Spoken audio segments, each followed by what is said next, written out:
Chapter 694. What a tall city wall. It's even taller than the city walls of Chaos City. I feel. Amy stood beside the city wall and looked up.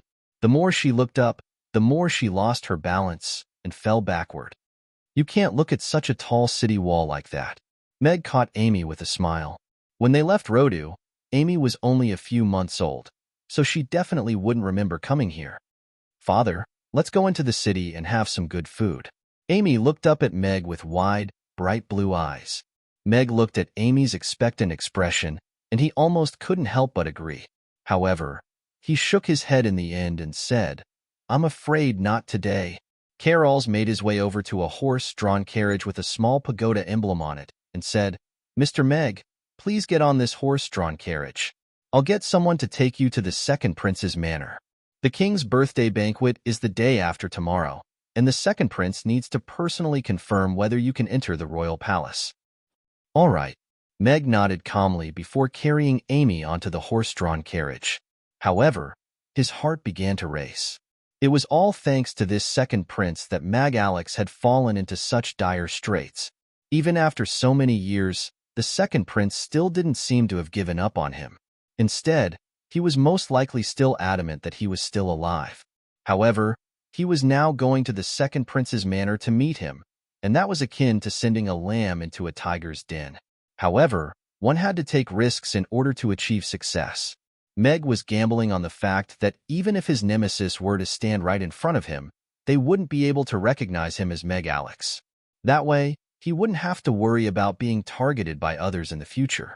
Meg was completely confident that he would be able to do this. This was because he was Megshin, not Meg Alex. All he had to do was be himself and be a candidate for the god of cookery, and no one should be able to link him to the dragon-slaying warrior from all those years ago. Father, who are we going to meet now? Amy asked curiously as she lifted the curtains and looked out at the rapidly receding street. Meg looked at Amy with a smile and said, We're going to meet the second prince of the Roth Empire. Amy, you have to remember not to give him a nickname. Even if you do, you can't say it in front of him. Otherwise, Father could be kidnapped by bad people. All right, I got it. Amy could tell from Meg's expression that he wasn't joking, and she nodded. However, she quickly pulled out her wand with a serious expression and said, Don't worry, Father. If any bad guys try to kidnap you, I'll be sure to beat them to a pulp. Meg shook his head and said, I know you're very powerful, but we have to keep a low profile in Rodu.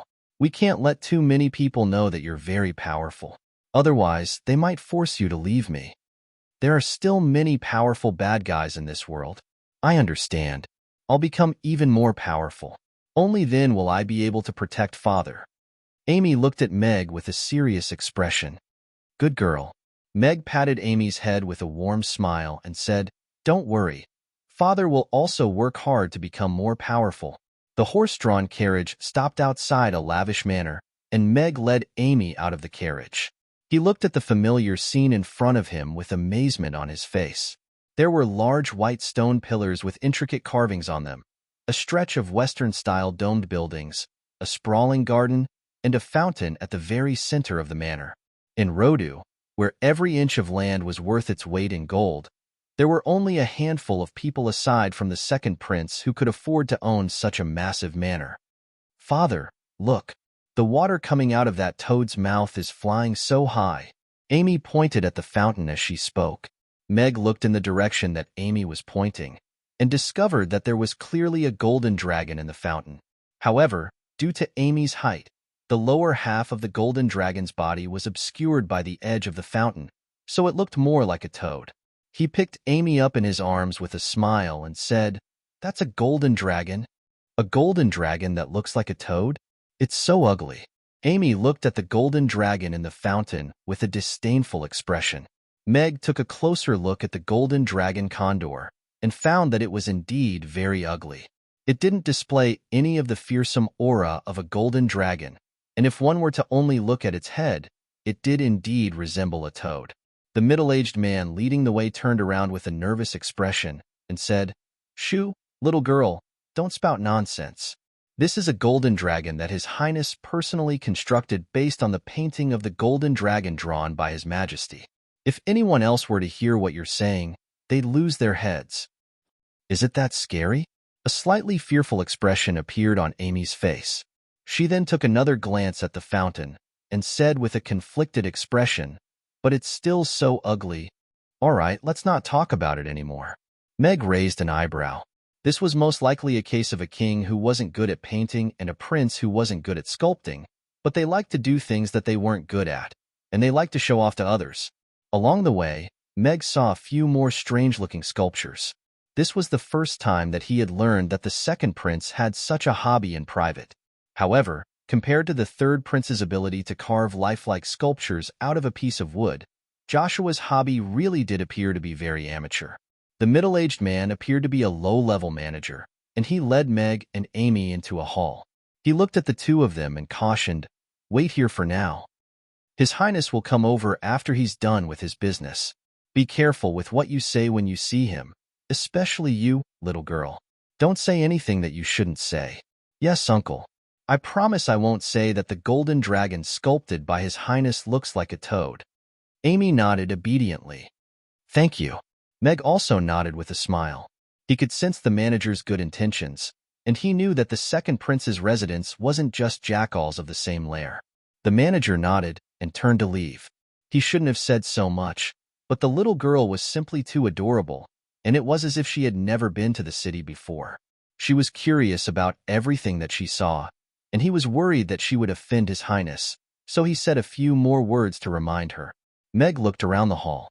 It was quite spacious, and it appeared to be a guest hall. There were 6 chairs and a coffee table, as well as a bookshelf to the side. The bookshelf was filled with all types of books, and there was a small round table next to the bookshelf that was filled with all types of desserts. On the coffee table next to the main seat, there was a black heavy sword. "Tiandu." Meg looked at the sword, and his heart suddenly began to race. "Long time no see, Alex. How do you know that I'm the second prince?" Josh looked into Meg's eyes with a smile, and the aura emanating from his body was quite oppressive. Meg didn't avert his gaze in the slightest as he replied with a smile, "Ambassador Carol's invited us here to meet you, Your Highness. The steward brought us here to wait for you, so I'm sure no one aside from you would require this kind of treatment." "That's interesting." Josh withdrew his gaze and walked past Meg before taking a seat at the head of the table. He gently tapped his left hand on his sword as a cold smile appeared on his face, and he said, "Carol's did indeed vouch for you, but I'll have to taste your dishes first before I make a decision. If you can't even convince me, then there's no need for you to embarrass yourself in the royal palace." "Go ahead, Your Highness." Meg nodded with a confident expression. "Very good. The kitchen is right behind here, and someone will take you there. The ingredients that you asked Carol's to prepare are all in the kitchen.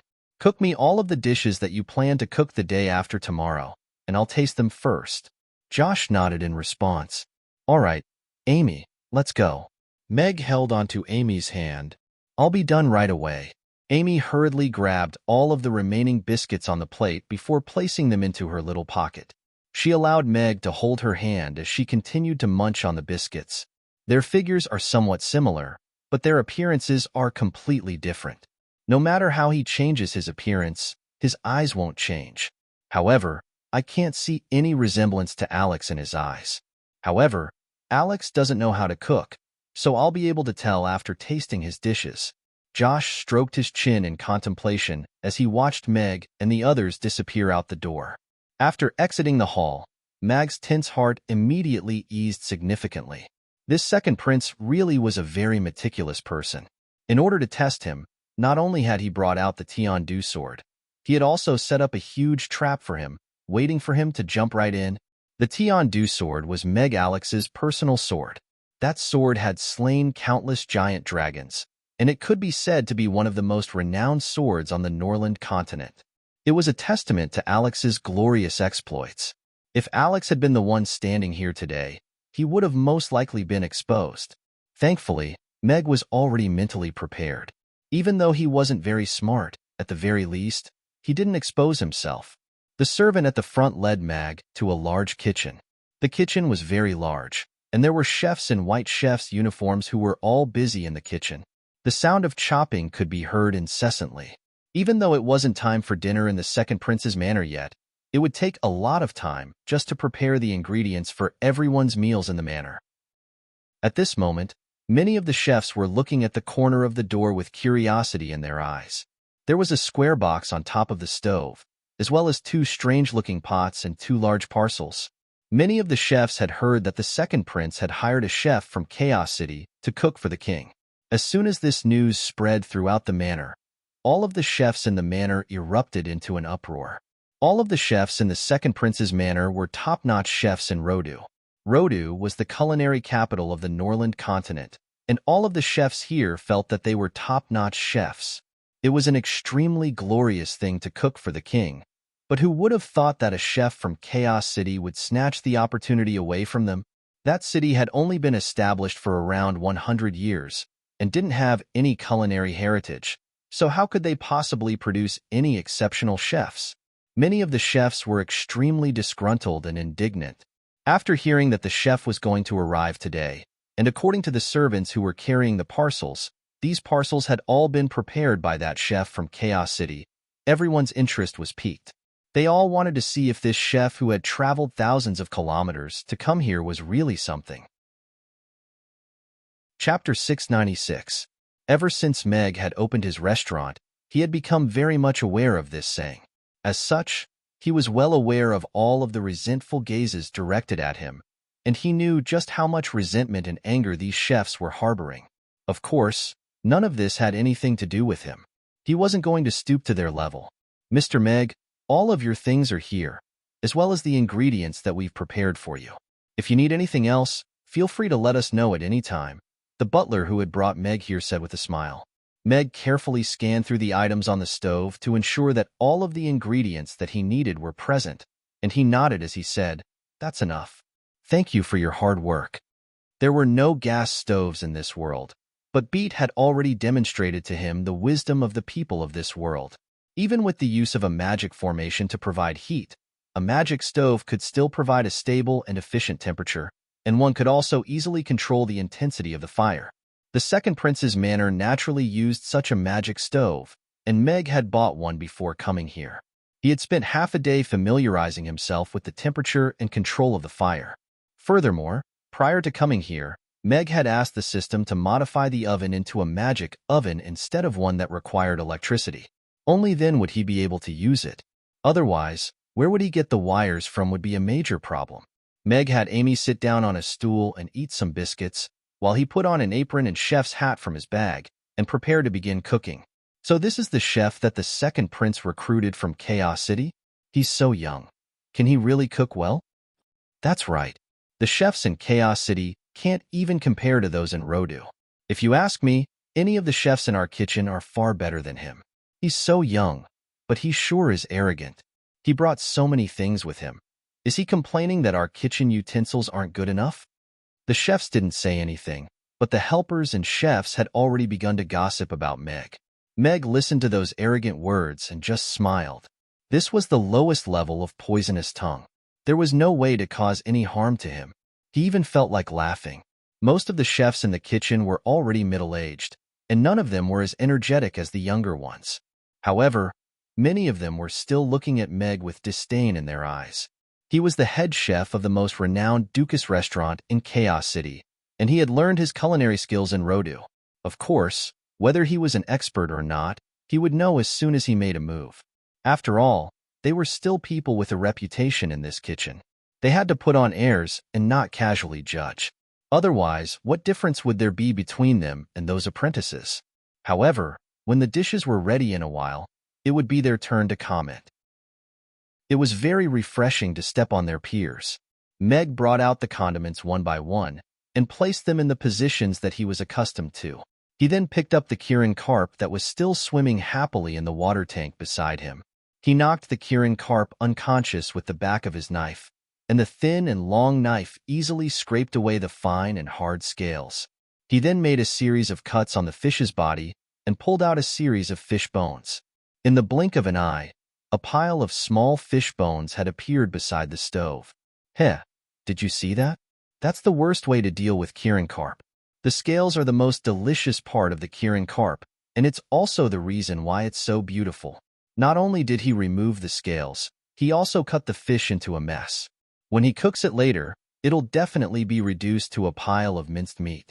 There's no beauty or value to it at all, a slightly portly chef said to the apprentice beside him.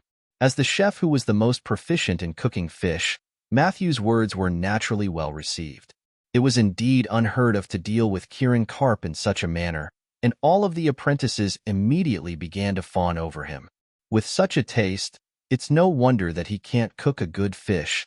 After cleaning the fish, Meg marinated it with condiments and set it aside. He then pursed his lips and said, "The most fishy part of the Kirin carp is its scales. Furthermore, the fine and sealed scales will prevent the fish's flavor from seeping into the fish and at the same time lock the fishy flavor within the fish, making it extremely bland and pungent. As for removing the bones, that's a skill that most people can't learn." Meg's voice wasn't very loud, but it was enough to silence all of the chatter. All of the chefs wore contemplative expressions, while the apprentices carefully observed each other's expressions. Matthew's face immediately flushed red upon hearing this. He didn't think that Meg would dare to refute him in public. He pointed a finger at Meg and said, You're spouting nonsense. I've been cooking fish for over 30 years, and the amount of fish I've cooked is more than the amount of rice you've eaten. Do you think I'm inferior to you in terms of experience?" Meg nodded with a smile and replied, "Hard work and dedication are qualities worthy of respect. You've been walking in the wrong direction for 30 years, and the experience you've accumulated is also worthy of respect." You. Matthew's entire body was trembling with rage, but he couldn't find any words to refute Tang Wulin's words. In the end, he waved his hand and said, "You've got a glib tongue. Let's see what kind of fish you can cook." Meg wasn't the type to let others take advantage of him, nor was he the type to let others take advantage of him. He looked at the chubby chef's helpless expression, and his mood immediately improved significantly. This reminded him of the way he had ridiculed those chefs in the past, and the soul of his venomous tongue was awakening. While the fish was marinating, Meg prepared the steak and braised chicken. When the bottle of wine was opened, Meg could clearly feel the eyes of everyone in the kitchen light up. "This won't do. In addition to the 5 million appearance fee, I also have to pay for the spices and equipment.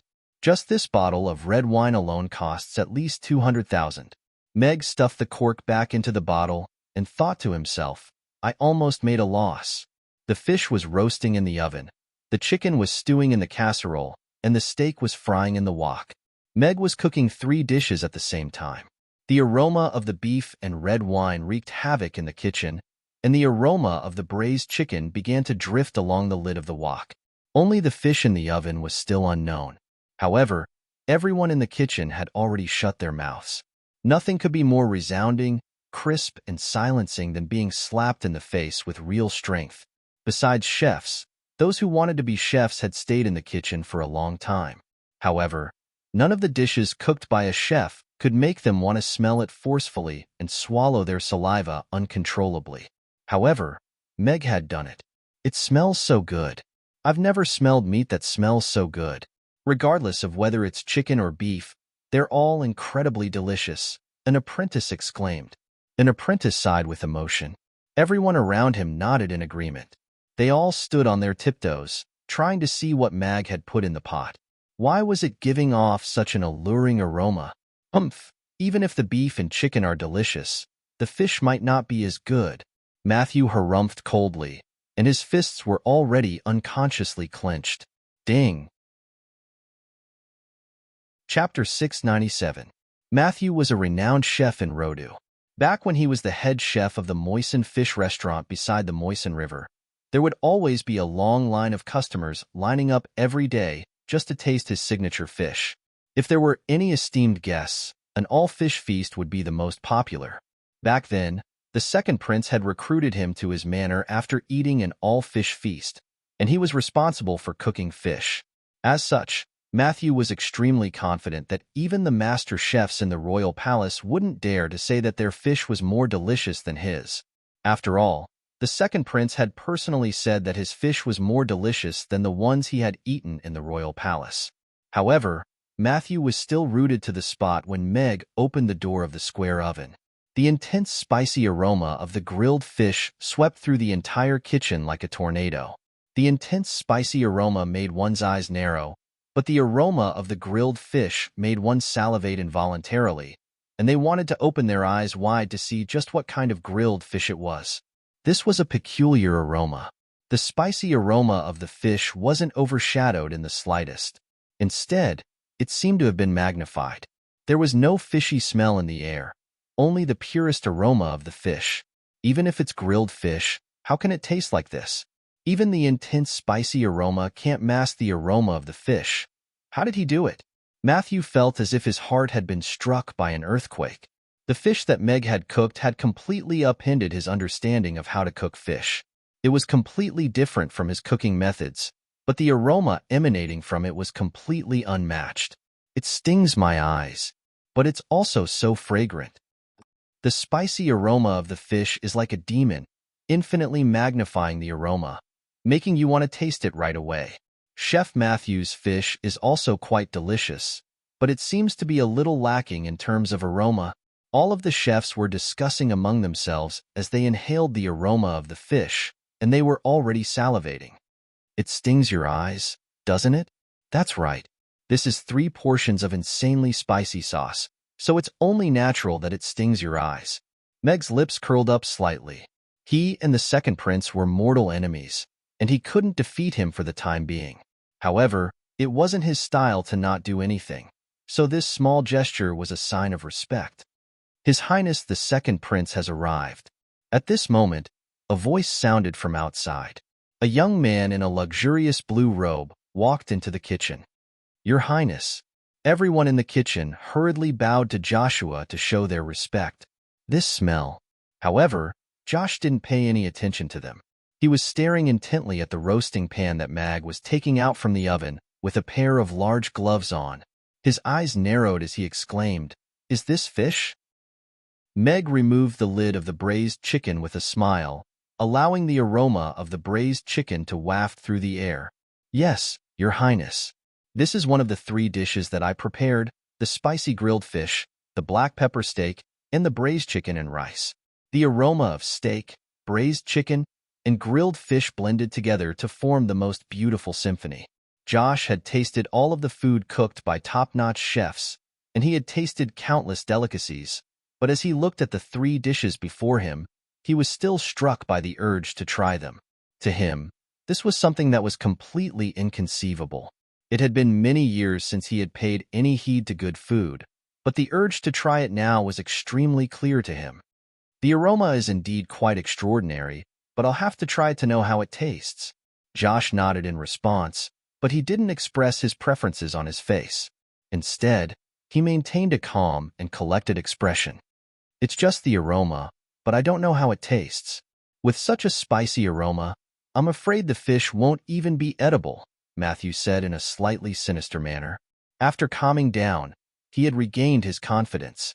As a chef, he naturally had a deep understanding of spices, and using a suitable amount of chili to mask the fishy aroma of fish was no secret. However, a good chef definitely wouldn't allow the aroma of spices to overwhelm the main ingredient. Otherwise, the dish would end up as a failure. All of the other chefs also nodded in agreement. Setting aside the black pepper steak and braised chicken, the spicy grilled fish was indeed a little overpowering. It was very difficult to imagine how many chili peppers had to have been used to create such an intense spicy aroma. Meg didn't give a response. Instead, he turned to Josh with a smile and said, "Please take a seat outside, Your Highness. I'll bring out the dishes for you." There was a small dining room outside the kitchen, and that was where the chefs usually ate. All right. Josh turned and exited the dining room. Meg scooped out a bowl of braised chicken and rice, as well as a bowl of moon rice, and placed them on a platter. He then turned to a young chef and said, "Please bring this braised chicken and rice to His Highness for me." Yes. The chef hesitated momentarily before carefully carrying the platter out of the dining room. Meg then placed the steak on a platter before instructing another chef to carry it out of the dining room. Only then did he carefully carry the spicy grilled fish out of the dining room. His Highness asked us to evaluate his cooking standards a few days ago. Let's go take a look as well, an elderly chef said as he led the way out of the kitchen. I'd like to see if his fish is edible, Matthew harumphed coldly before following him out of the kitchen. Aside from the chef and chef who had to prepare the ingredients, everyone else also made their way to the dining room. Meg placed the simmering, spicy grilled fish in front of Josh with a smile and said, "Have some braised chicken and rice first, Your Highness.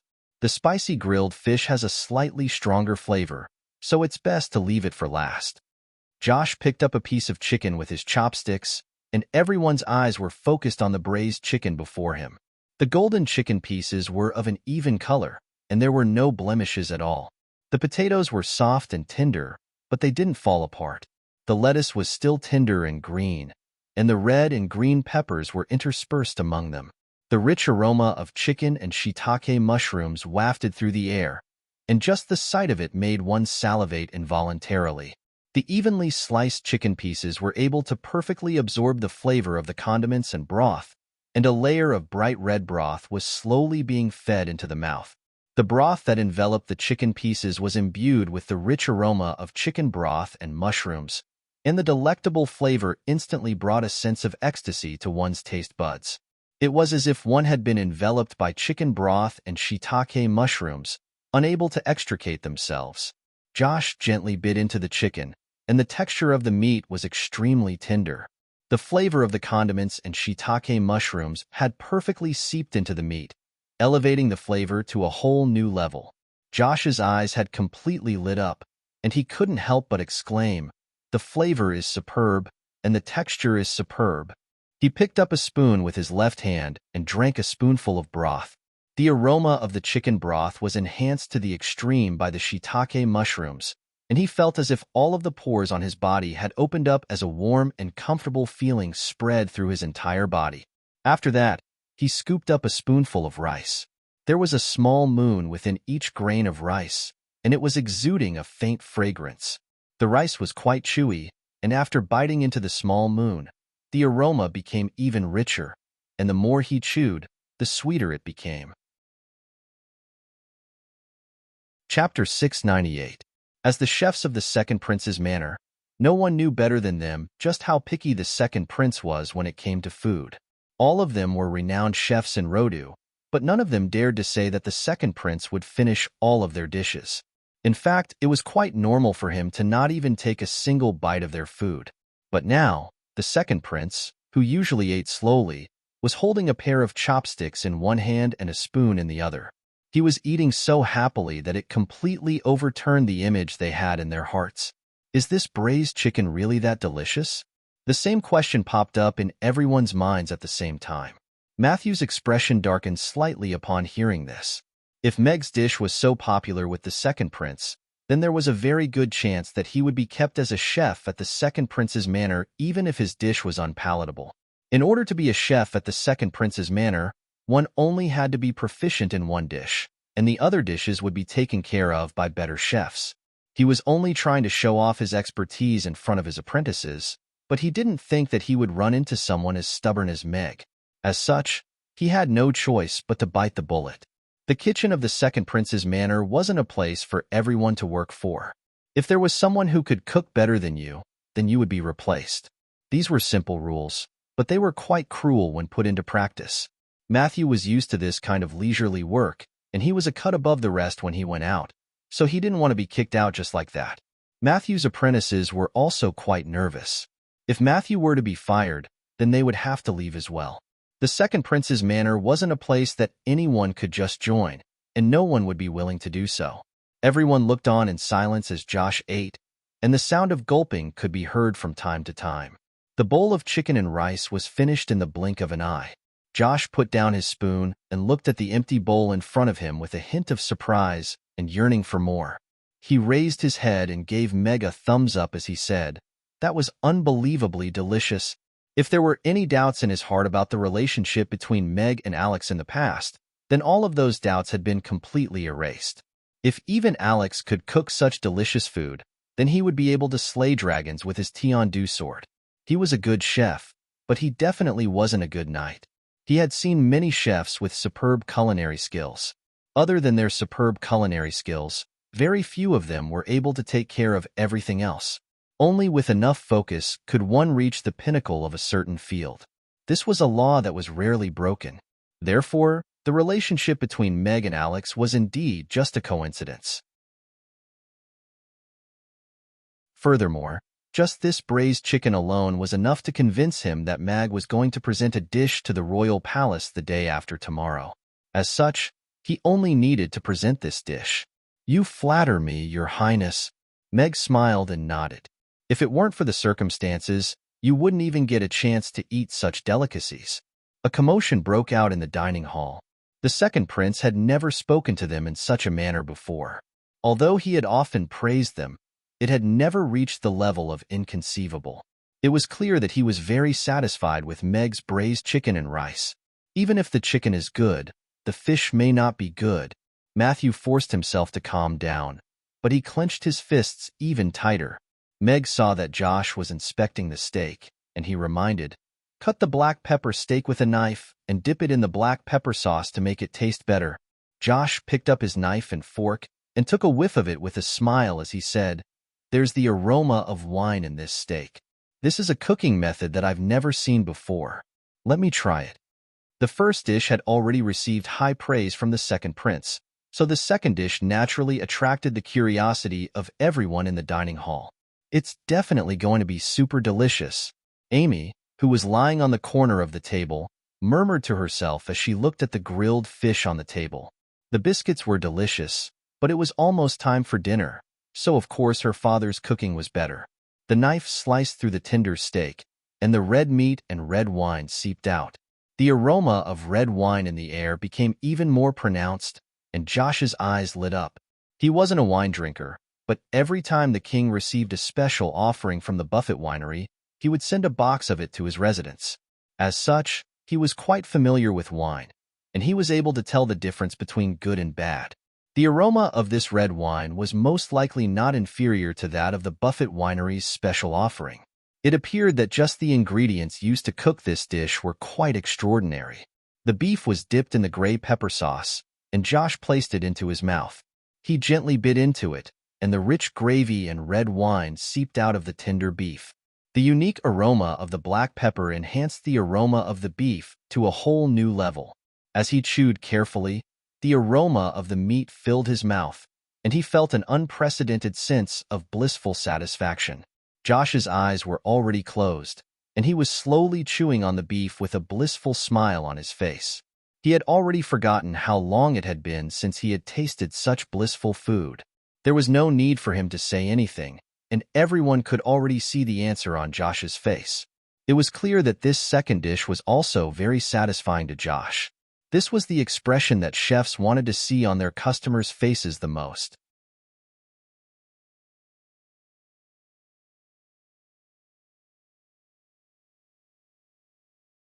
Chapter 699. The scorching spiciness was like a ball of fire wreaking havoc in his mouth, but it was also like scorching lava, instantly rendering his taste buds numb and numb. Joshua had never tasted such spiciness before, and he felt as if he had been poisoned in that instant. His body temperature rose sharply, and sweat poured down his face like water. Even the air coming out of his nose had turned into white smoke. "Are you all right, Your Highness? Someone, go get a doctor." Everyone in the restaurant hurriedly asked. Some of them were busy pouring water, while others were already preparing to rush out of the restaurant to call for help. Sure enough, it's impossible to eat. Matthew's eyes immediately lit up, and he was immediately relieved. Meg's first two dishes had been praised by His Highness, but as long as the fish he cooked wasn't approved by His Highness, then his position in the household wouldn't be threatened. Just as Joshua was about to spit out the fish, the rich aroma of the fish suddenly blossomed in his mouth. It was as if rain had suddenly descended upon a desert after a long drought, and the tender fish melted in his mouth. This was an incomparably delicious flavor, and it blossomed in the firelight, completely suppressing the scorching spiciness. His numb tongue and taste buds were rejuvenated, and they seemed to have become more sensitive. Every single taste bud was hungrily experiencing the freshness of the fish, and the flavor became even more distinct and delicious amid the spiciness. After swallowing the fish, the scalding sensation slid down his throat, like a red-hot soldering iron sliding down his esophagus. However, it turned into a warm current in his body and spread to his limbs and bones. It was as if he had taken a comfortable hot bath. Just a small mouthful of fish was enough to make Joshua experience a roller coaster ride in that short span of time. Pain and deliciousness existed side by side, but in the end, it all transformed into a carefree and comfortable feeling. Just that one mouthful of fish was enough to satisfy him. His throat was still scorching hot, and his tongue was becoming numb again. However, Joshua felt as if his hands were uncontrollably picking up another piece of fish before placing it into his mouth. The deliciousness of the fish was able to suppress the scorching sensation, but every time the fish entered his mouth, the spiciness would intensify. The fish was so delicious that it was difficult for him to part with his chopsticks. One mouthful after another, it almost became an endless cycle. "Hold on. His Highness seems to like this fish very much," the old chef called out to his apprentice, who had already reached the entrance. He looked at the red-faced Joshua, but his chopsticks didn't stop moving for even a single moment, and he was feeling rather conflicted. Even he had never seen the second prince so fond of anyone's dishes. How is this possible? Matthew stumbled, and his face turned deathly pale. Fortunately, the apprentice beside him was quick enough to support him. Back then, the second prince would often eat his fish, and the second prince would often take a single bite out of the fish, of the fish, of course, of the second prince's every day, and every day, and the second prince's every day. He often comforted himself that it was because of the recent weather that his Highness didn't want to eat fish. But now that he saw his Highness eating mouthful after mouthful of fish without the slightest intention of stopping, the thoughts in his heart were completely shattered, and he was filled with a sense of loss. It looked like it was time for him to pack up and leave. All of the chefs in the restaurant also wore similar expressions. Even though the fish was so unbearably spicy, the second prince was still eating with such gusto. It was quite clear just how delicious the fish was. The second prince had always been a gentle and refined man, and he was eating with such gusto. Where did this guy come from? All of the chefs were looking at Meg with bewilderment and curiosity in their hearts. All of their disdain toward him had completely disappeared. There was a chain of disdain in the world of chefs. At the top of the chain were the chefs of Rodu, followed by the Elven race, and then Chaos City. In the eyes of many of the chefs of Rodu, the chefs of Chaos City were only slightly better than orcs in terms of overall standards. This was why there was such a huge uproar when the second prince announced that he was going to invite a chef from Chaos City to cook for the king. However, this Meg had completely upended everyone's understanding of the chefs of Chaos City. Josh really couldn't stop eating. Firstly, the grilled fish really was extraordinarily delicious. It was as if it possessed some kind of magical power that was releasing an irresistible temptation. Of course, the most important thing was that it was simply too spicy. If he were to stop eating, he would feel as if his mouth and throat had been set on fire. Taking a bite of the fish was like pouring a scoop of ice water onto a fire, but after he stopped, that scorching sensation would become even more intense. This was an indescribable feeling. Furthermore, what was even more amazing was that the fish didn't have any small fish bones, so there was no need to worry about eating any fish bones. Even the time needed to remove the fish bones had been skipped. After losing the opportunity to stop eating, it was even more difficult for Josh to extricate himself from this state. Only after he finished the entire side of the fish did he finally put down his chopsticks. He waved a hand at the servant who was holding a cup of water and downed the entire cup in one gulp before heaving a long sigh of relief. When Josh entered, he was wearing a luxurious robe with his long hair tied up. But now, his robe was drenched in sweat and stuck to his body. His long hair had also lost its elegance and was stuck to his forehead. He looked a little wretched, like a refugee who had just escaped from a disaster. "I heard from Master Carols that your Highness likes spicy food," so I added a bit more chili when I was grilling the fish. Is it to your liking? Meg blamed Carol's with a nervous and expectant look on his face. However, he was feeling extremely elated, as if he had drunk a bottle of ice cream in a desert with the temperature at 48 degrees Celsius. This is what you get for taking Amy hostage 3 years ago. I'll make you taste 4 times, 5 times, and even 6 times the insanely spicy food in the future. Josh felt like he was becoming a little dehydrated. After swallowing the entire fish, his limbs were feeling rather sore and feeble, as if he had just come out of a high-temperature steamer. His stomach was still feeling rather scorching, and he couldn't help but salivate at the sight of the remaining half of the grilled fish. A contemplative look appeared on Josh's face upon hearing Meg's words. If any other chef had put him in such a disheveled state, then he would have definitely gotten rid of them after the fact. However, the grilled fish cooked by Meg had left him sweating profusely, and it was irresistibly delicious. On top of that, the spiciness seemed to be the essence of the dish. As such, he didn't have much to say about it. After all, many people knew that he liked spicy food, and there was nothing he could say about the grilled fish that Meg had cooked to cater to his tastes. Thus, he smiled in a carefree manner and said, "Mr. Meg's grilled fish is the most delicious grilled fish I've ever tasted, and it's also the most spicy grilled fish I've ever tasted. You're far too kind, Your Highness. If you like, I can cook for you in the next few days," Meg replied with a modest smile.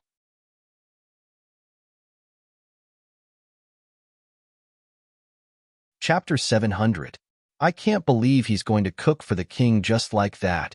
What else can he do?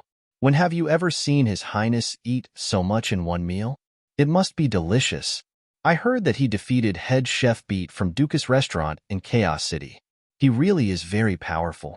After Josh left, the tense atmosphere in the restaurant was instantly lifted. Everyone had thought that this was going to be a very complex evaluation process, and all of the chefs were prepared to step forward to give their opinions. In the end, Josh finished almost all 3 dishes on his own, and decided that Meg would be the chef at the king's birthday banquet. He didn't even ask for the opinions of the chefs, which was completely contrary to everyone's expectations. Father is so awesome.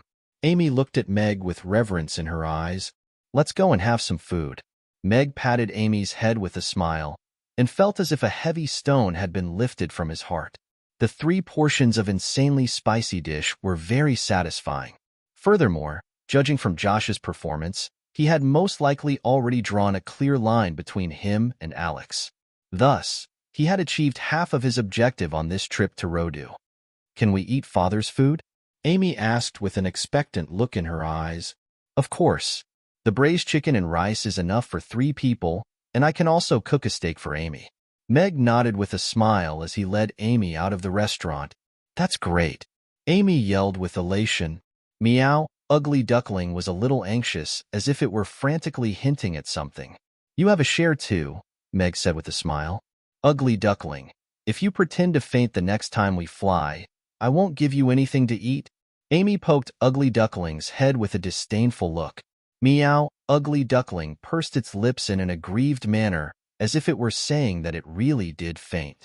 You can't faint even if you do, Amy added. Meow. Ugly Duckling lowered its head with a sheepish expression. Mag looked on with a smile. Ugly Duckling now had a pair of white wings on its back, but judging from its increasingly round body, it didn't look like it could fly.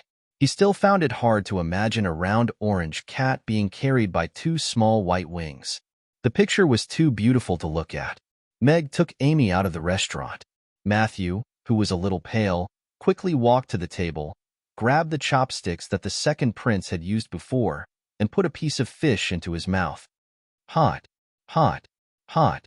As soon as the fish entered his mouth, there was only one word left in Matthew's mind. The strong spiciness seemed to have been concentrated and released in his mouth, exploding in an instant. The strong spiciness even made him feel dizzy and suffocated. His face turned red, and a white mist rose above his head. This was definitely not an ordinary chili because no matter how much chili was added, it would not be so abnormally spicy. Just a small bite of the chili wrapped around the fish was almost suffocating. Matthew didn't understand why the second prince was still full of praise for this fish, and why he was convinced that it was the most delicious fish he had ever tasted. At this moment, the aroma of fish broke through the ground like a spring bamboo shoot, piercing out from the sea of red chili peppers, blooming with an incomparable deliciousness. Matthew was born in a fishing village and learned his first fish dish from the village chief at the age of 12. He was taken to Rodu by a merchant at the age of 15 and worked as an apprentice at Mobo Fish Restaurant beside the Mosen River for 10 years. He learned how to cook an all-fish feast from the old head chef, and he quickly surpassed his master. At the age of 26, he became the head chef of Mobo Fish Restaurant and focused on cooking all types of fish, making Mobo Fish Restaurant the most renowned place to eat fish in Rodu. It could be said that he had started out as a fish chef, and he had been cooking fish for 30 years. He had once thought that there was no one in this world who knew how to cook fish better than he did, and no one could cook fish more delicious than he could. However, Matthew's heart had been shaken. He bit into the slightly crispy skin of the fish and revealed the tender flesh underneath. The crispy flavor of the fish spread through his mouth, and even the intense spicy flavor was unable to dampen the delectable flavor of the fish in the slightest. "Master, perhaps this is what you meant by a taste that I'll never be able to taste in my entire life." Matthew's chopsticks fell to the ground as tears streamed down his face. The entire restaurant fell completely silent, and everyone wore complex expressions on their faces. Even though there was some infighting going on in the restaurant, Meg's exceptional cooking skills had earned the second prince's praise. If Meg were to stay at the second prince's manor, everyone would be very concerned about their own futures. "Don't worry, I won't be staying at the manor. I'm just here to cook for the king, and I'll return to Chaos City in 5 days. My restaurant will still be there." Meg strode into the restaurant with 2 servings of braised chicken and rice, as well as 2 servings of steaks. He put down the food and gestured for Amy to take a seat across from him. Everyone's eyes lit up upon hearing that. Even though they were a little surprised, they all heaved a sigh of relief. If he really were to stay at the manor, they would most likely have to pack up and leave. Matthew wiped the tears from his eyes before making his way over to Meg's table. Meg looked at the red-faced Matthew, who was staring intently at him with tears running down his cheeks. He reflexively pulled the braised chicken and rice in front of him toward himself and warily said, "I only have 2 servings of braised chicken and rice. That's all."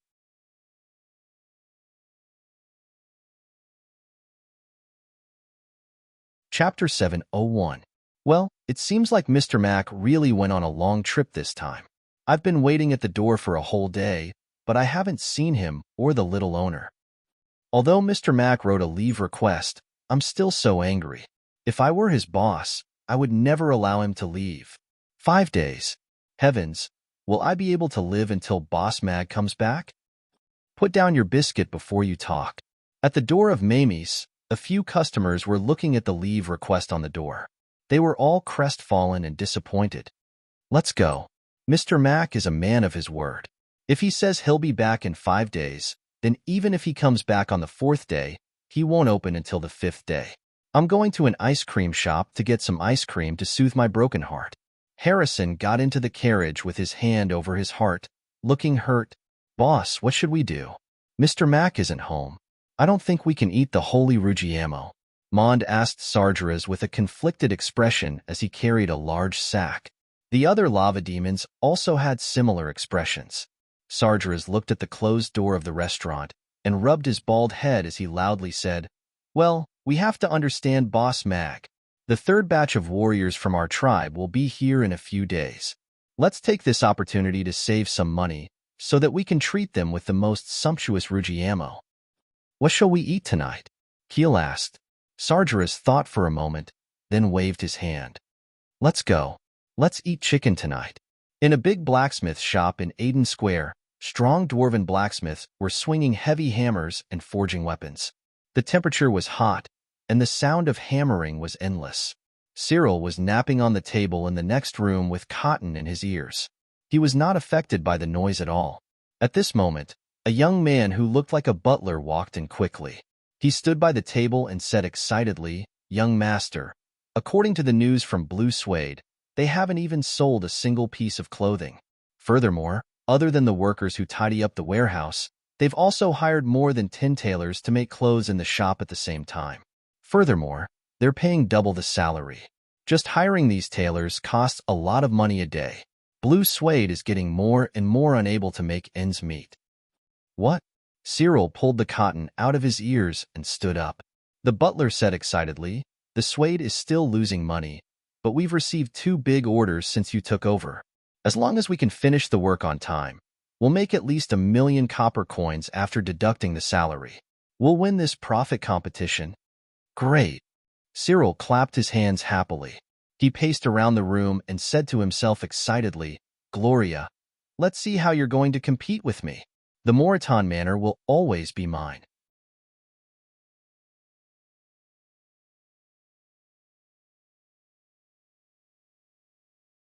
Everyone felt as if they had a common enemy and were ready to retaliate at any moment. However, after Matthew left, Meg lost interest in the other chefs. He enjoyed a hearty dinner with Amy, and only then did he take Amy back to the living quarters that had been arranged for them. These things were going to be used in the royal palace the day after tomorrow, and Meg wasn't sure if there would be any villains who would try to plot against him. He wasn't prepared to sacrifice his life for this trip, so he naturally had to be careful. In the bushes outside Amy's, a black-robed man said to Seuss in a low voice, "Captain, according to our investigation, the owner of this restaurant is around 30 years old. He came here over 3 years ago, and he has a half-elf daughter who's around 4 years old. According to our recent investigation, he's the best match for Alex." "Where is he?" Seuss gripped his staff tightly under his loose robe. "I've already investigated, and the owner of this restaurant and his daughter left for Rodu with Ambassador Carol's this morning. It seems that His Highness has something to do with this," the black-robed man replied. "They went to Rodu?" A hint of surprise appeared in Seuss's voice. After a brief silence, he shook his head and said, "I'll report this to His Highness. Keep a close eye on this restaurant, and report back to me immediately if you discover anything." The wind forest the bright moon hung high in the sky. The melodious sound of a flute rang out, and a snowy white deer galloped out from the depths of the forest. A pair of translucent wings appeared on its back, and it rose into the air as a river of stars appeared beneath its feet.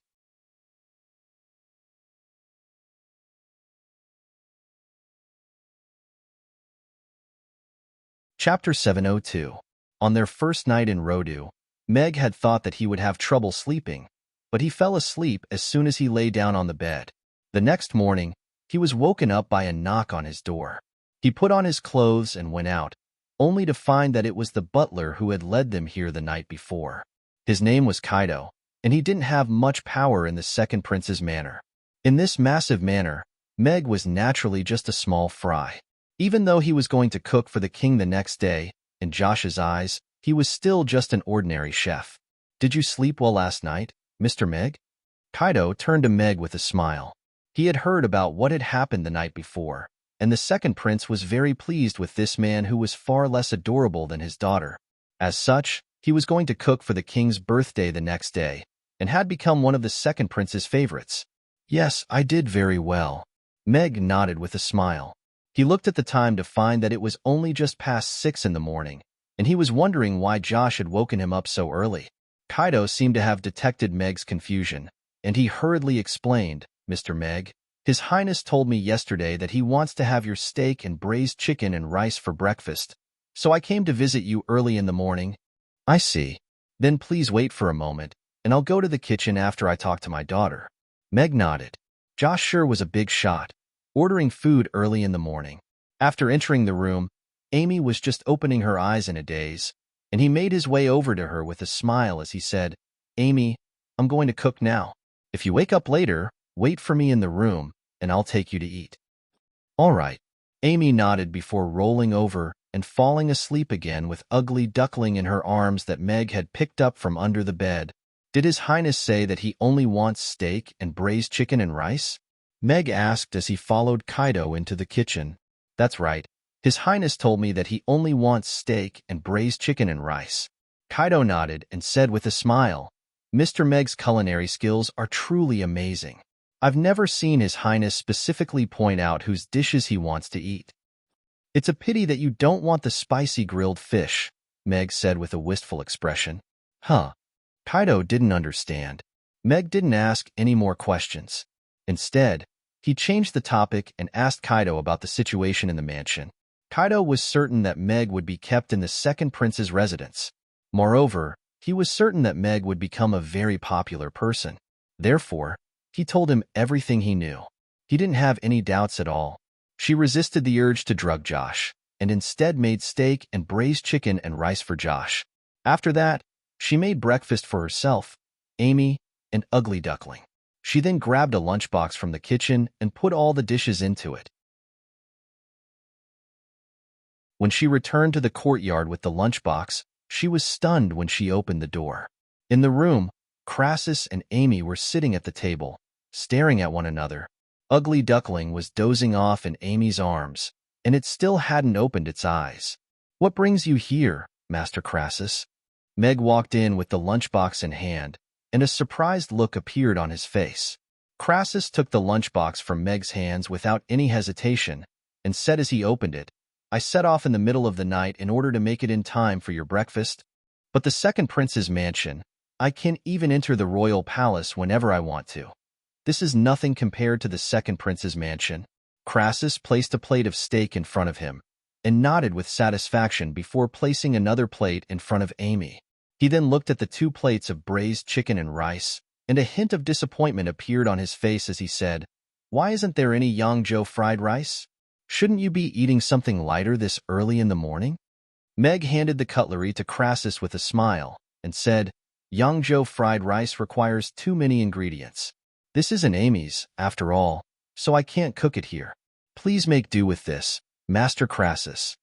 He then placed a plate of braised chicken and rice in front of Amy, as well as a plate for himself. As for Ugly Duckling, he was going to place a plate on the ground for it to eat. "That won't do. We're going to do something big today, so we have to eat our fill." Crassus placed Ugly Duckling's small plate of braised chicken and rice in front of himself, and scooped a spoonful into his mouth as he nodded and said, "It's delicious." Meow. Ugly Duckling had already woken up after smelling the delicious food, and it looked up at Crassus with an aggrieved expression. It blinked its eyes as it looked up at Amy, and tears were already welling up in its eyes. "All right, I'll leave some for you later." Amy stroked Ugly Duckling's head before picking up her cutlery and began to eat. Meow. Ugly Duckling was immediately elated again, and it looked up at Amy with eager eyes as she ate. Meg shook his head in resignation at Crassus' attempt to steal Ugly Duckling's food, and he also sat down to eat. However, he was a little skeptical about Amy leaving Ugly Duckling any leftovers. 15 minutes later, Amy looked down at the empty plate and said apologetically, Ugly Duckling, I'm sorry. Father's food is too delicious, and I didn't pay attention to it before I finished it." Meow. Ugly Duckling meowed weakly as it lay on Amy's lap. It was already a dead cat, and there was nothing it could do. It didn't even have the courage to meow loudly. Its life as a cat was such a failure. "Eat." Meg took out Ugly Duckling's special plate from his bag, and poured the untouched chicken and rice from the corner of the bowl onto the plate with a smile. Meow, meow.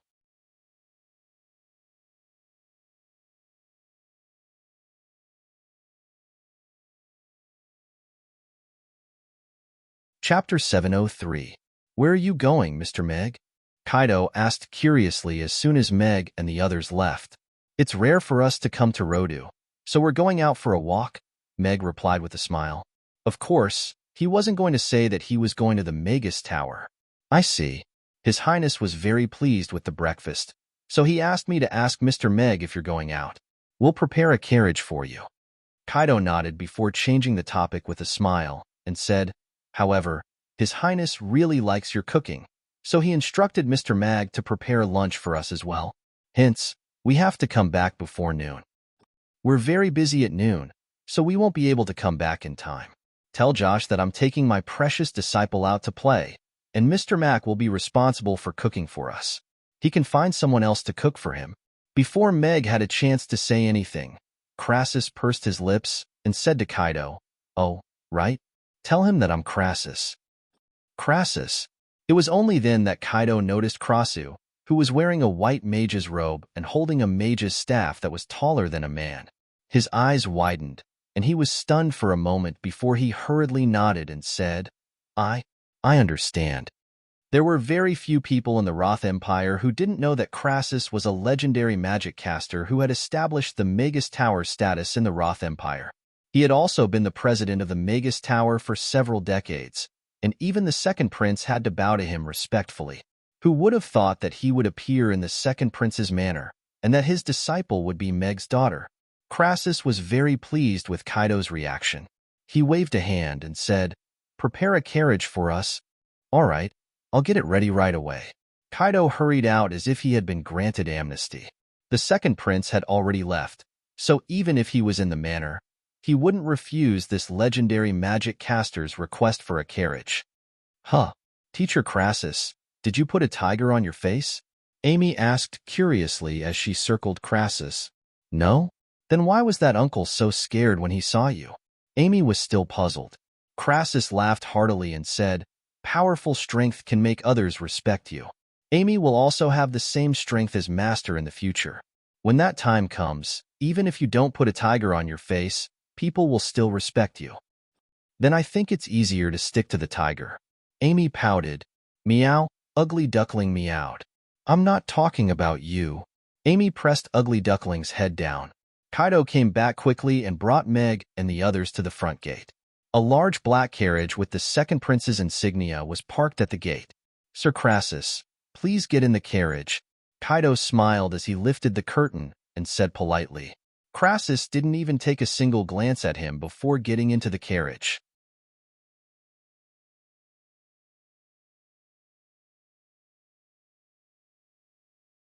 The Magus Tower was designed and built by me all those years ago. Isn't it very spectacular?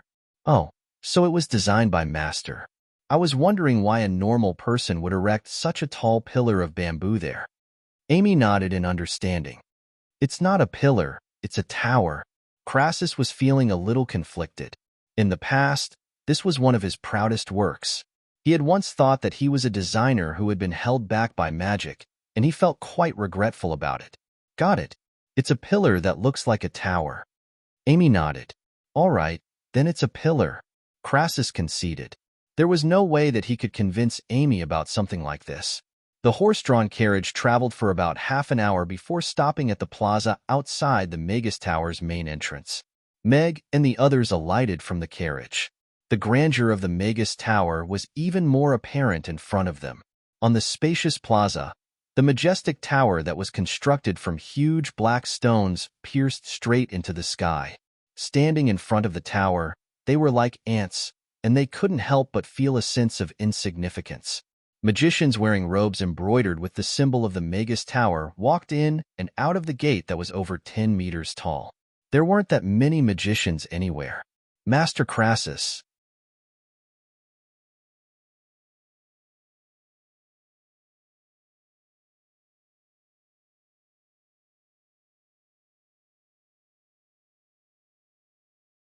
"If I'm fierce, I'm super fierce."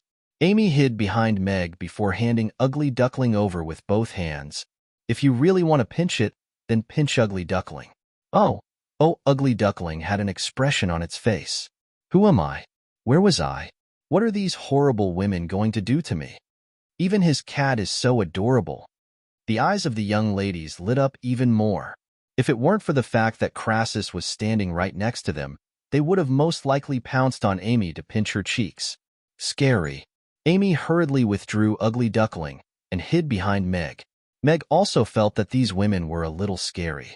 He had thought that the trip to the Magus Tower would be quite depressing, but who would have thought that these magic casters would have such great respect and admiration for Crassus? For a moment, it was difficult to tell who was the enemy. Crassus was clearly quite pleased with everyone's reaction. He waved a hand with a smile and said, "You can all go now. If you have the time, why don't you spend it practicing magic?" All of the magic casters dispersed.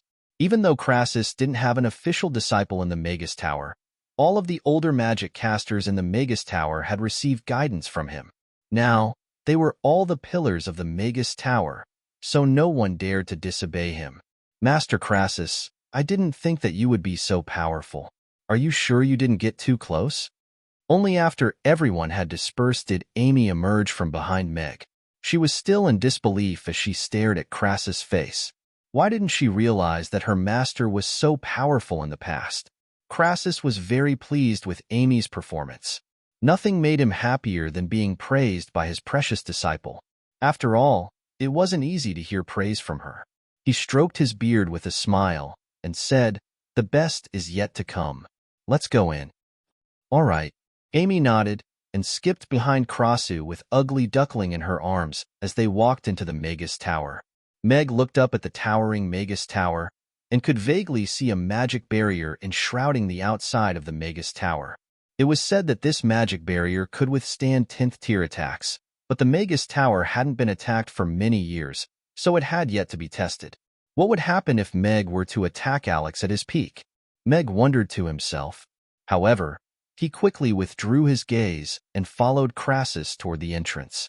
The two teams of guards at the entrance of the Magus Tower wore conflicted expressions. In particular, the team leader's brows were furrowed as he looked at Crassus, who was getting closer and closer to him. News of Crassus' departure from the Magus Tower had already been made known to all magic casters. Nominally, Crassus was no longer a magic caster of the Magus Tower, so he couldn't enter the Magus Tower without permission or invitation. However, who dared to stop Crassus? This was a great magic caster who had destroyed 2 Magus Towers in a fit of rage, and then rebuilt a new one from the rubble. He had almost single-handedly created the current Magus Tower, so who dared to stop him from entering? Although he was also a 6th-tier magic caster and could open the Magus Tower at any time, he had to invite many 10th-tier magic casters to protect the magic barrier. However, he didn't want to face an enraged Crassus even if he was facing a 10th-tier berserk giant dragon. That was because he couldn't bear the responsibility of destroying the Magus Tower a 3rd time. Furthermore, even if he invited 10th-tier magic casters, who would do anything as long as Crassus didn't harbor any ill intentions? However, if he didn't stop him, he would inevitably be blamed when the higher-ups investigated. It wasn't a secret that President Richard and Master Crassus didn't get along well. In just a few dozen steps, the team leader's back was already drenched in sweat. "Crassus, I didn't expect you to come back." Right at this moment, a slightly aged voice sounded.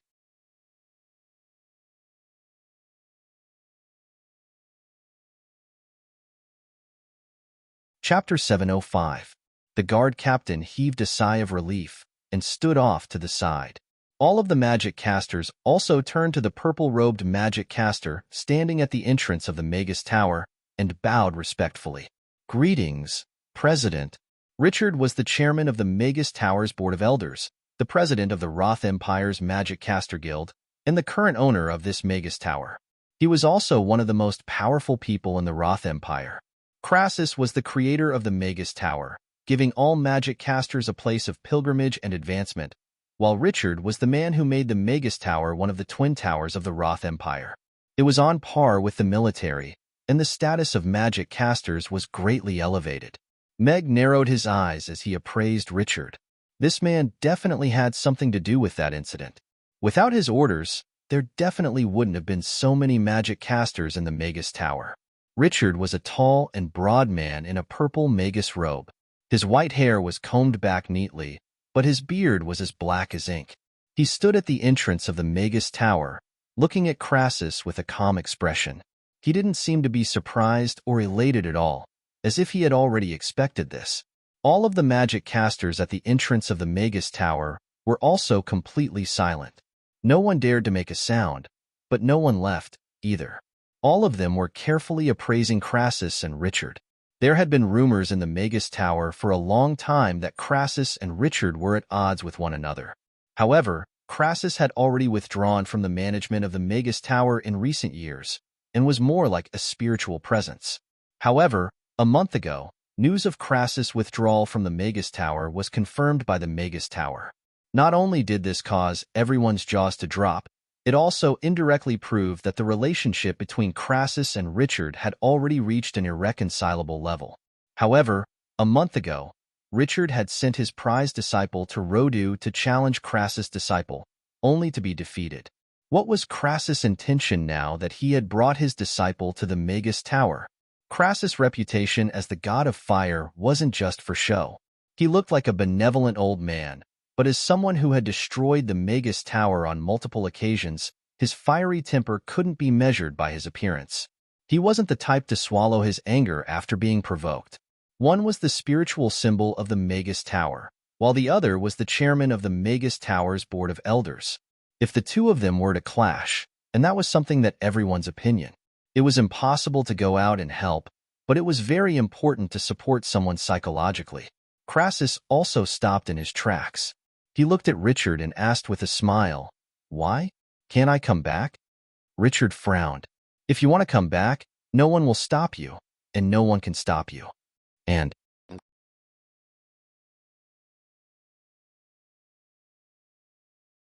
no one of the Magus Tower.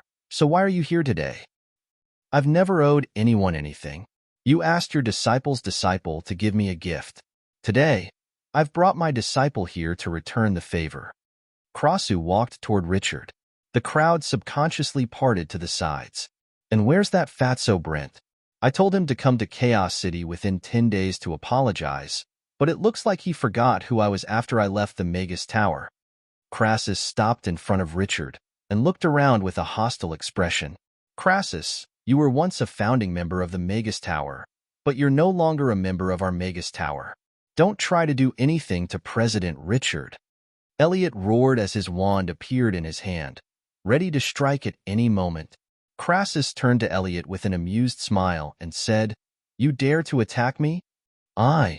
Elliot took half a step back instinctively and mustered his courage as he looked at Richard's back. He forced himself to remain calm and said, "If you continue to be so impudent, then don't blame me for not caring about our old friendship." Bam! Crassus, who had been standing in front of Richard, appeared in front of Elliot in an instant. The staff in his hand, which was taller than a man, smashed into Elliot's face and smashed him into the ground. "Did I hurt you?" Crassus asked with a smile as he pointed his magic caster's staff at Elliot, who was lying on the ground with a crimson mark in the middle of his face. "I." Elliot grabbed his magic caster's staff and roared angrily as he tried to get up. There was even magic gathering on his wand. Bam! Elliot, who had just gotten up, was smacked back down again, and the left side of his face instantly swelled up. "I'm very sentimental, aren't I?" Crassus continued with a smile. Elliot was still trying to struggle. Bam! Bam! Bam! "It hurts. It hurts. It hurts." Elliot's sobbing screams reverberated throughout the entire Magus Tower. So powerful. Melee magic is actually so terrifying. Yeah, I've long heard that Master Crassus' melee magic is almost invincible in close combat. I didn't believe it in the past, but I do now. I suddenly want to learn melee magic, but there are almost no teachers in our Magus Tower to teach melee magic. Master Crassus has also left the Magus Tower. What a pity. All of the spectating magic casters widened their eyes in shock. Elliot was the 5th elder of the Magus Tower, a powerful 10th-tier magic caster, but he couldn't even retaliate in the face of Crassus. He was being smacked around like a sandbag by the magic caster's staff. Even though he was holding onto his magic caster's staff, he didn't have any opportunity to release any magic.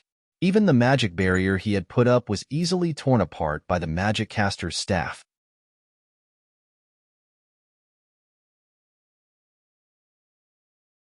The dull thuds were painful to listen to, and accompanied by the cries of agony. Many people felt as if they had vented their frustrations at the thought of Elder Elliot's usual proud expression. So you have to use a magic caster's staff to slap his face. It's indeed more satisfying this way.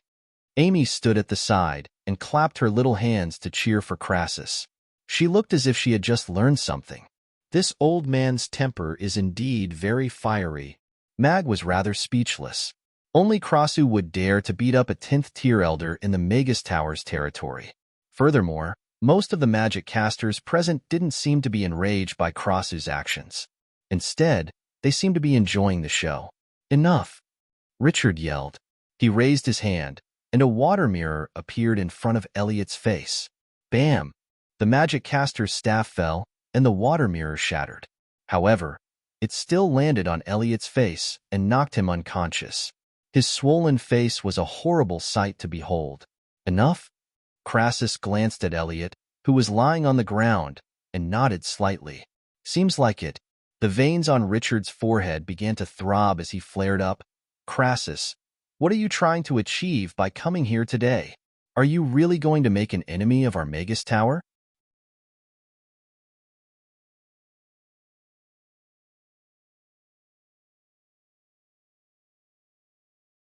Chapter 706. Are you sure you don't want to tell me the truth, Fatso? Believe it or not, I'll peel off your pigskin and fry you into a roast suckling pig.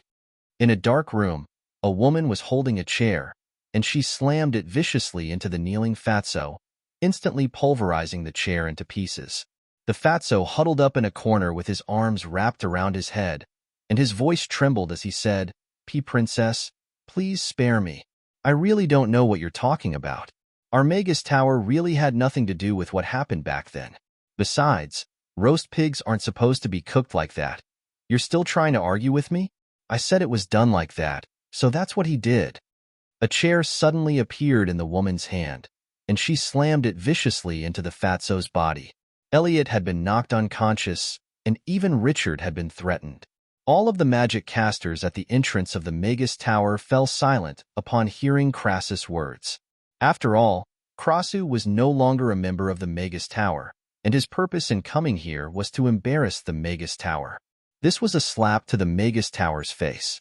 As a member of the Magus Tower, everyone naturally began to sympathize with Crassus and stood on the Magus Tower's side. Master Crassus, are you saying that the half-elf girl and Cola should have a tower-charging duel? Cola is the last disciple of the president, and he's already reached the 5th tier at the age of 12. He's been praised as the most prodigious magic caster in the history of the Magus Tower, and his opponent is the Elven Princess.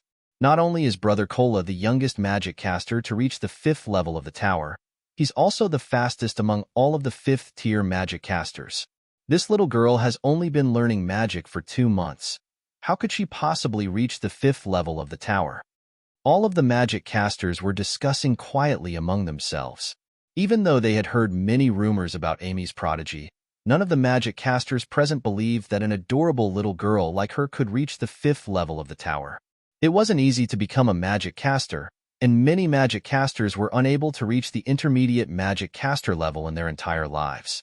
Aside from the most exceptional young prodigies, magic casters who could enter the Magus Tower had to be at least a 4th tier magic caster. Even so, many mages who came to the Mage Tower still found it difficult to advance to level 5 even after a long time. The ability bestowment was a hurdle that stopped many people. Apart from those who were talented, those who were able to cross it were all people who could persevere. Cola had been cultivating for 6 years, and at the age of 12, he had successfully attained the ability bestowment mastery. He was already hailed as the #1 prodigy in the Magus Tower, and he was far superior to Hank and George.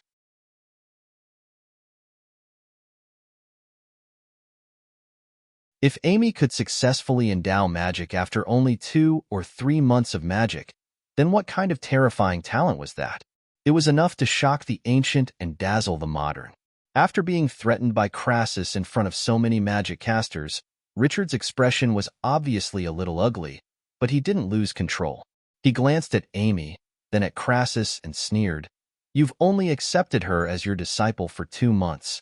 How can she compare to my disciple? I wonder whose grand disciple was beaten to tears." Crassus pursed his lips as he pulled out a blue crystal with a smile. "I'll bet this water spirit bead that my disciple will win. If she loses, then you can have the water spirit bead. But if your disciple loses, then the fire spirit lotus in your hand will be mine." Richard's eyes immediately lit up at the sight of the water spirit bead in Crassus' hand. He looked at Crassus, then at Amy, and hesitated momentarily before nodding. "All right, it's a deal. It's a deal." Crassus stowed away the water spirit bead as a sly smile appeared on his face. Is Amy already a 5th tier magic caster? Meg was also a little perplexed. He had been busy with all of the work related to the steam engine, so he hadn't been paying enough attention to Amy.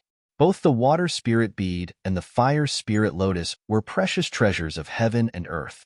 The water spirit bead was a treasure that could mend one's soul and enhance one's spiritual power for water-type magic casters. The fire spirit lotus, on the other hand, had a special effect. If a fire-type magic caster were to consume it, they could develop some mutated abilities. The effects varied from person to person. Some people would only learn a low-level fire-type spell, while others would gain some fire-type talents, such as enhancing the corrosiveness of their spells. Such a bet was undoubtedly a huge gamble. However, Meg didn't think that Crassus was an idiot. No one knew the situation of the Magus Tower better than he did. It was impossible for Crassus to not have any confidence in the outcome after traveling so far to Rodu. Everyone entered the hall on the first floor of the Magus Tower. It was a spacious hall that was 3 to 4 meters tall and as big as a football field. News of the battle between Crassus and Richard's disciple quickly spread throughout the entire Magus Tower. Many magic casters rushed to the first floor to witness this battle between two prodigies. Or rather, it could be said that it was a battle between the new and old masters of the Magus Tower, Richard and Crassus. The Magus Tower Challenge was a competition that Crassus had set up in order to nurture the wolf-like nature of magic casters. Not only could it test the power of magic casters, but it could also effectively rank them based on the number of floors they reached and the time they took to reach the tower. There was no need to go through a lot of trouble to compete against each other. Crassus had always believed that magic casters should beat themselves the most. As long as a magic caster could continue to improve themselves, they would definitely become exceptional magic casters. Of course, there would only be more motivation if there were other magic casters to beat them. This was also why he had used magic to monitor the entire tower challenge process in real time and record the time taken. This system had been in place for several decades, and it constantly spurred the magic casters of the Magus Tower to improve. If the time taken was extended beyond a certain point, they would be expelled from the Magus Tower. This was most likely the reason why the Magus Tower was able to maintain its reputation as the holy land of magic casters. The Magus Tower was 9 floors tall, and there were also a total of 9 levels. Each level corresponded to the limit of one's power level, and the higher one went, the more difficult it would be, and the more time it would take. Master, may I ask why you've called Kola here? A young man in a white robe strode into the crowd before cupping his fist in a respectful salute toward Richard. Kola, I want you to compete with Crassus' disciple in a tower challenge. You have to reach the 5th floor as quickly as possible and let them know that our Magus Tower is not to be underestimated. Richard looked at Kola with a smug expression as he chuckled coldly. Yes. Kola nodded with a calm expression that was completely uncharacteristic of his young age, and he was looking at Amy with a hint of disdain in his eyes. Little Amy, it's time for you to shine. Crassus turned to Amy with a smile.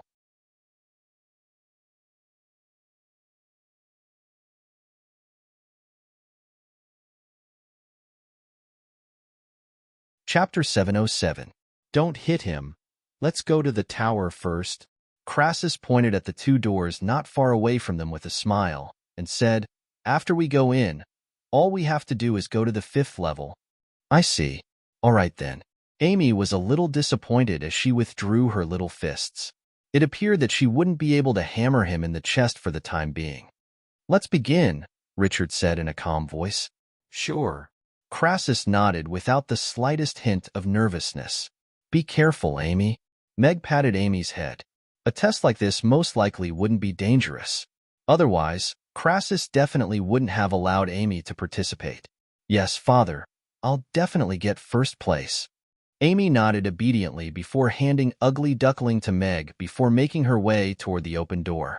Kola stopped in front of the gate and turned to Amy with a mocking voice as he said, Don't think that you're all that just because you beat those 2 idiots, George and Hank. They're still far inferior to me. You're going to see who the true prodigy is in a moment. So you also think those 2 are idiots? Amy exclaimed with a surprised expression. Kola's expression immediately stiffened upon hearing this. He was only going to mock this little brat, but he didn't think that she would yell out in such a loud voice. George and Richard's eldest disciple's expressions both darkened upon hearing this. Humph. Kola clenched his fists and harumphed coldly before stepping into the room on the left. He had to get out of the exit on the 5th level at least twice as fast as this little brat.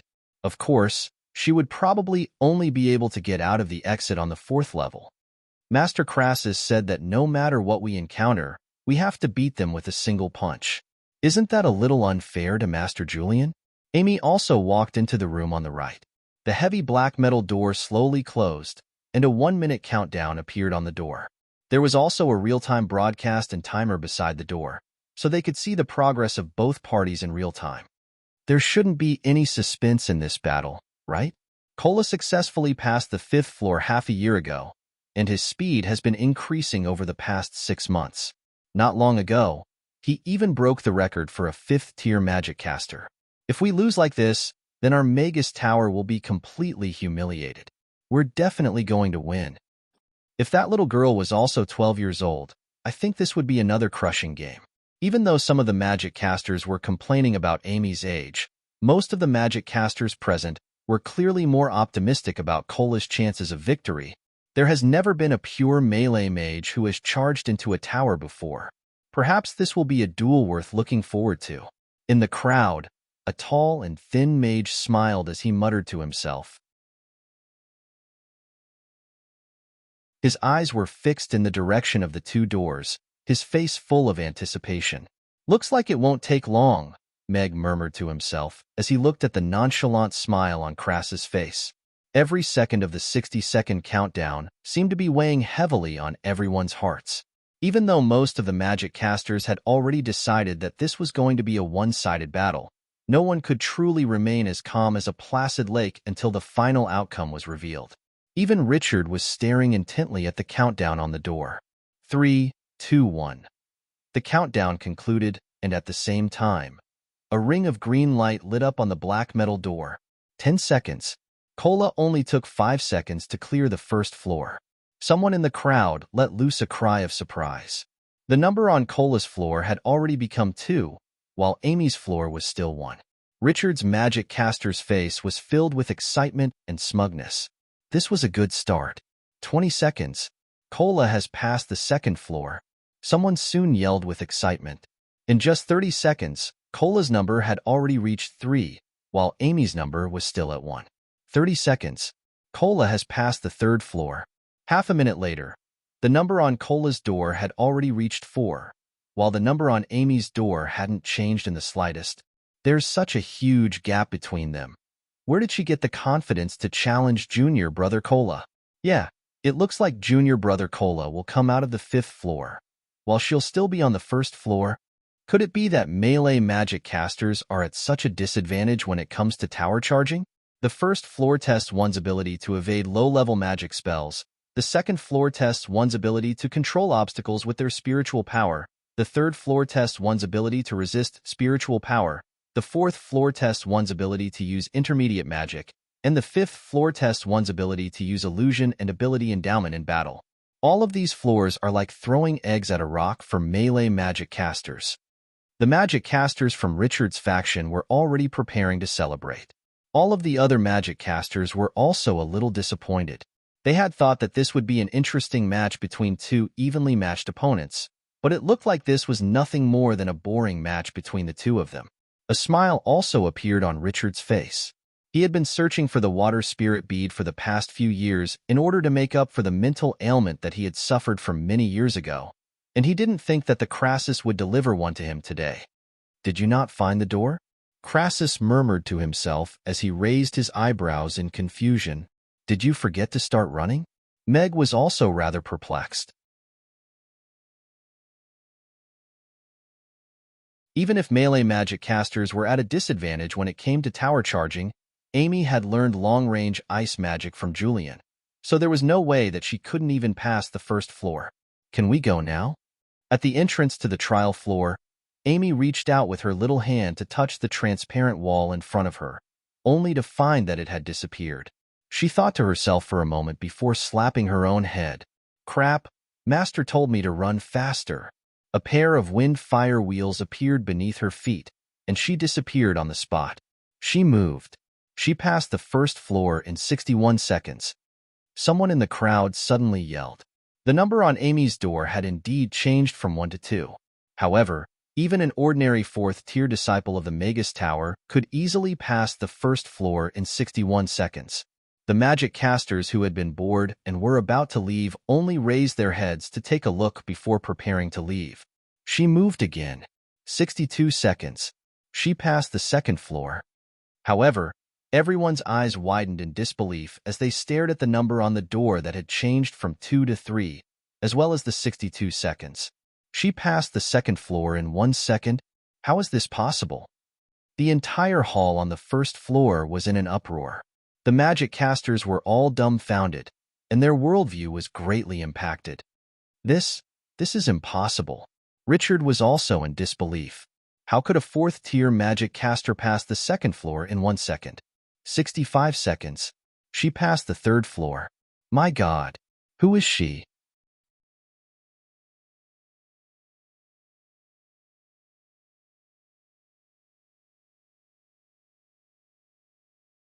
Chapter 708. In just 5 seconds, Amy had passed 3 levels in quick succession, and everyone's jaws had dropped to the ground. All of the magic casters who were preparing to leave stopped in their tracks as they stared at the red number on the door with incredulity etched on their faces. Even for a 7th-tier magic caster, it was virtually impossible for them to pass 3 levels in less than 5 seconds. But this was happening to a 4-year-old little girl. She had passed the second level in 1 second and the third level in 3 seconds, so there was naturally no way that she had passed the first level in less than 61 seconds. Yet, this little girl had given Cola a head start of 60 seconds. What kind of confidence was this? How is this possible? Richard's expression immediately darkened upon seeing this. The competition was already set in stone, yet such a drastic turn of events had taken place. If this disciple of Crassus continued to maintain this speed, then there was no way that Cola would be able to keep up with her. Cola's number remained at 4, and all of the magic casters from Richard's faction wore strained expressions on their faces. If this little girl really did give Cola a head start of 60 seconds and still beat him in the end, then that would be a massive humiliation to them. A short and portly magic caster chuckled coldly. The first 3 levels were easy, but there's no way that you can take advantage of the 4th level. If you don't know powerful intermediate magic, then there's no way that you'll be able to defeat the guardian magic beast. Brother Cola will definitely be able to pass this level first. All of the magic casters nodded in agreement. This man was right. The 3rd level was a test of one's mastery of intermediate magic, and only those who were proficient in intermediate magic would be able to quickly defeat the guardian magic beast and pass this level. It's moving again. 70 seconds. She only took 5 seconds to pass the 4th level. As soon as the short and portly magic caster's voice trailed off, the number on Amy's door changed again to a bright red number 5. The bright red number 5 was like a resounding slap to the face of the intermediate magic caster, and his face instantly flushed red as he lowered his head, wishing that he could find a hole to crawl into. She can't even be described as a prodigy. She's a freak. She's a freak. Even though she gave him a head start of 60 seconds, I have a feeling that a new record is going to be set. Is melee magic really that invincible? Why doesn't the Magus Tower teach melee magic? I really want to learn. All of the magic casters present were completely unable to remain calm. All of the magic casters who could enter the Magus Tower were the cream of the crop of the Roth Empire's crop of magic casters, but the competition that was taking place right now was going to shatter everything they knew.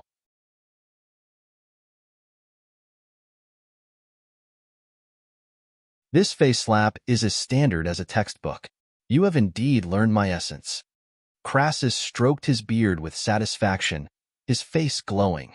Like father, like daughter. As expected. Meg also had a gratified look on his face. Seeing the group of magic casters being so excited over Amy, he felt a wonderful feeling. It was as if he was even happier than being praised himself. In just 10 seconds, Amy had passed through 4 stages in quick succession. In contrast, Cola was still stuck in the 4th stage without making any progress. Her speed, which used to break records, was now like an ant crawling in front of Amy. Will she be able to pass the 5th stage? What I'm more concerned about now is how many seconds she can take to pass and leave behind a record that no one else can ever break. Everyone was looking at Amy's door with anticipation and curiosity in their eyes. Only magic casters who have successfully mastered the ability bestowment and illusion of form have a chance of passing the 5th stage. She only reached the 4th tier a month ago, so there's no way that she's already mastered the ability bestowment and illusion of form. The short and portly magic caster was unwilling to give up, and he raised his head with a confident expression. On the 5th floor, in a bright and empty desert space, Amy looked at a giant saw-toothed tiger that was close to 5 meters in length and 2 meters in height. She looked at the staff in her hand and contemplated momentarily before shaking her head as she said, "No, I can't just use the magic that Teacher Crassus taught me. Teacher Julian will be very sad if he learns about this." Roar! The giant saw-toothed tiger glared at Amy with its crimson eyes and let loose a thunderous roar of fury as it charged toward Amy. Sand and dust were kicked up into the air, and 4 sandstorms appeared around it. Amy's staff transformed into a wand, and she waved it at the giant saw-toothed tiger in an unhurried manner. She wore a serious expression as she said, "Be a good boy, little tiger. Otherwise, a fat cat will fall from the sky." The giant saw-toothed tiger clearly didn't understand what Amy was saying, and it picked up speed. Aside from the 4 sandstorms sweeping toward it, there were also earthy yellow wind blades appearing beneath its hooves. Its sharp claws were sharp enough to flatten a human with a single swipe of its claws. In the blink of an eye, it had reached less than 10 meters away from Amy, and the saliva dripping from its white fangs could be clearly seen.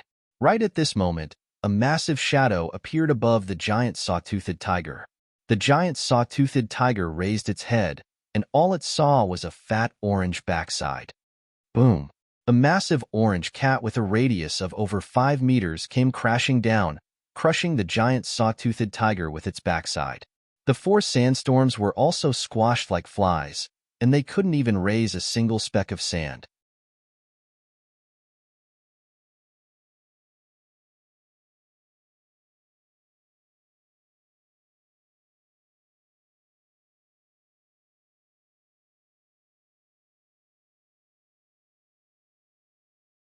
Chapter 709. The door slowly opened. Within the dimly lit room, a beautiful elf was holding a chair with one hand and was about to smash it down on the fatso's head. Amy was still holding onto the door, and her mouth was slightly agape upon seeing this. She stood rooted to the spot, as if she had been petrified. Irina paused in the chair in her hand and was also slightly taken aback at the sight of Amy standing at the door. The half-elf little girl in a purple dress appeared to be around 3 or 4 years old. Her long silver hair had been braided into 2 little braids, and she was staring at Amy with her large, bright blue eyes. Her pointy little ears twitched, and her intricate little face appeared to be very adorable, as if she were ready to run away at a moment's notice. Amy should be around this age as well. Irina was momentarily dazed before quickly coming to her senses. She had just cast a restriction spell on the door, and even a 9th-tier magic caster wouldn't be able to open it from the outside. This little girl appeared to be a little magic caster, but there was no way that she would be able to open the door. The door was opened, and Brent's eyes lit up as if hope had suddenly appeared in his gloomy life. However, he was also rooted to the spot at the sight of Amy. This wasn't President Richard. Who was this little half-elf girl? Why was she here? After hearing that the Crassus had come to wreak havoc, Brent had rushed downstairs in a hurry. However, he was knocked unconscious by a chair by Irina, who had suddenly appeared in the Magus Tower. She then dragged him into this dark room and gave him a vicious beating before interrogating him about the people involved in the assassination attempt 3 years ago. He wasn't an idiot, and he knew that he couldn't tell anyone about this. As such, he could only wait for Richard to discover the abnormal magic fluctuations in the Magus Tower before coming to save him. However, he didn't think that it would be a little half-elf girl instead of Richard. The Magus Tower only accepted human magic casters, and he didn't know how this little half-elf girl had managed to sneak in. However, she was his only hope, and he immediately yelled, "Hurry up and call for help. Save." Bam! Brent didn't even get a chance to finish his sentence before a chair crashed into his face. The chair was reduced to dust, and he swallowed the rest of his sentence. His eyes were bulging, and he was completely dizzy from the force of the blow. "Little girl, who are you? Why are you here?" Irina tossed the remaining half of the chair leg aside and looked at Amy with a smile. Amy looked at Irina with sparkling eyes. She had seen Big Sister Aisha before, but compared to Big Sister Aisha, this seemingly violent Big Sister was even more beautiful. She was like a goddess who had descended from heaven. Furthermore, she also had a head of silver hair, and her skin was as white as snow.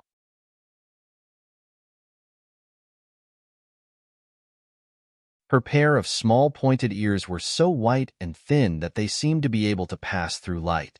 The small golden moon mark between her eyebrows seemed to be glowing, and when she looked at her with her aqua blue eyes, she felt an inexplicable sense of intimacy.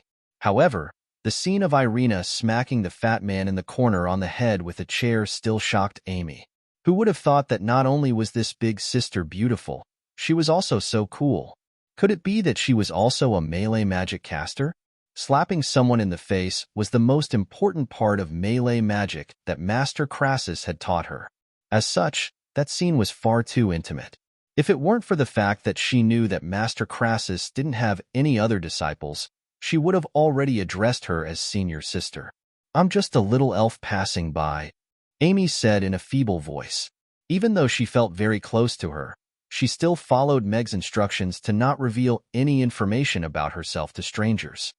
"A little elf passing by?"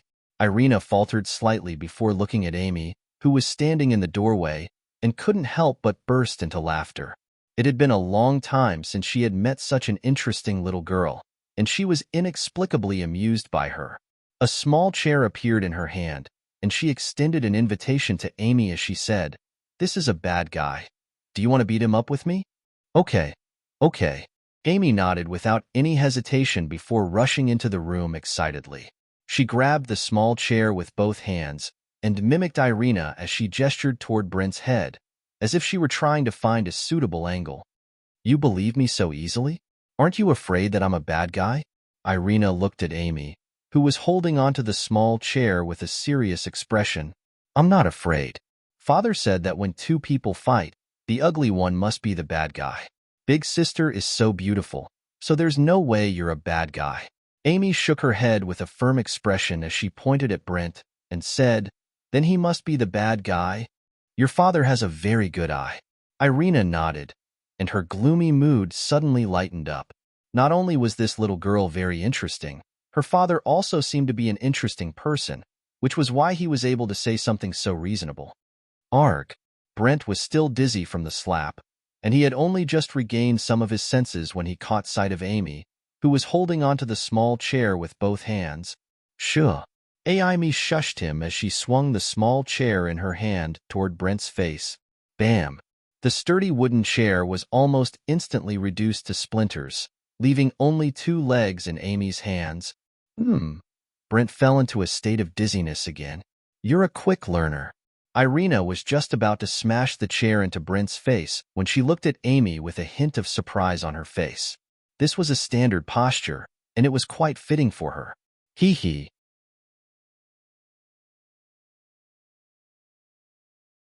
Amy's eyebrows curved into crescents as she laughed. She was very happy to be praised by this big sister elf, and it was a completely different feeling from being praised by her father. However, there are still areas that can be improved. For example, the angle of the chair can be tilted slightly, then raised above your head and smacked into his face at a slanted angle. Bam! See, the sound is clearer this way. Doesn't it sound more refreshing? It's true. Let me try it too. Bam! See, if you change the direction and smash it from above, there'll be a different sound. Bam! Wow, that's awesome. I want to learn it too. Bam! Bam! Bam bam! Duong! Dull thuds sounded in the dimly lit room. The duel had already become a duel, and there was even a discussion between the two of them about the angle and strength of their attacks. "He seems to have fainted." Amy looked at the unconscious Brent, whose head was as swollen as a pig's, and stuck out her little tongue as she tossed the chair leg in her hands onto the ground. "Well done, little guy."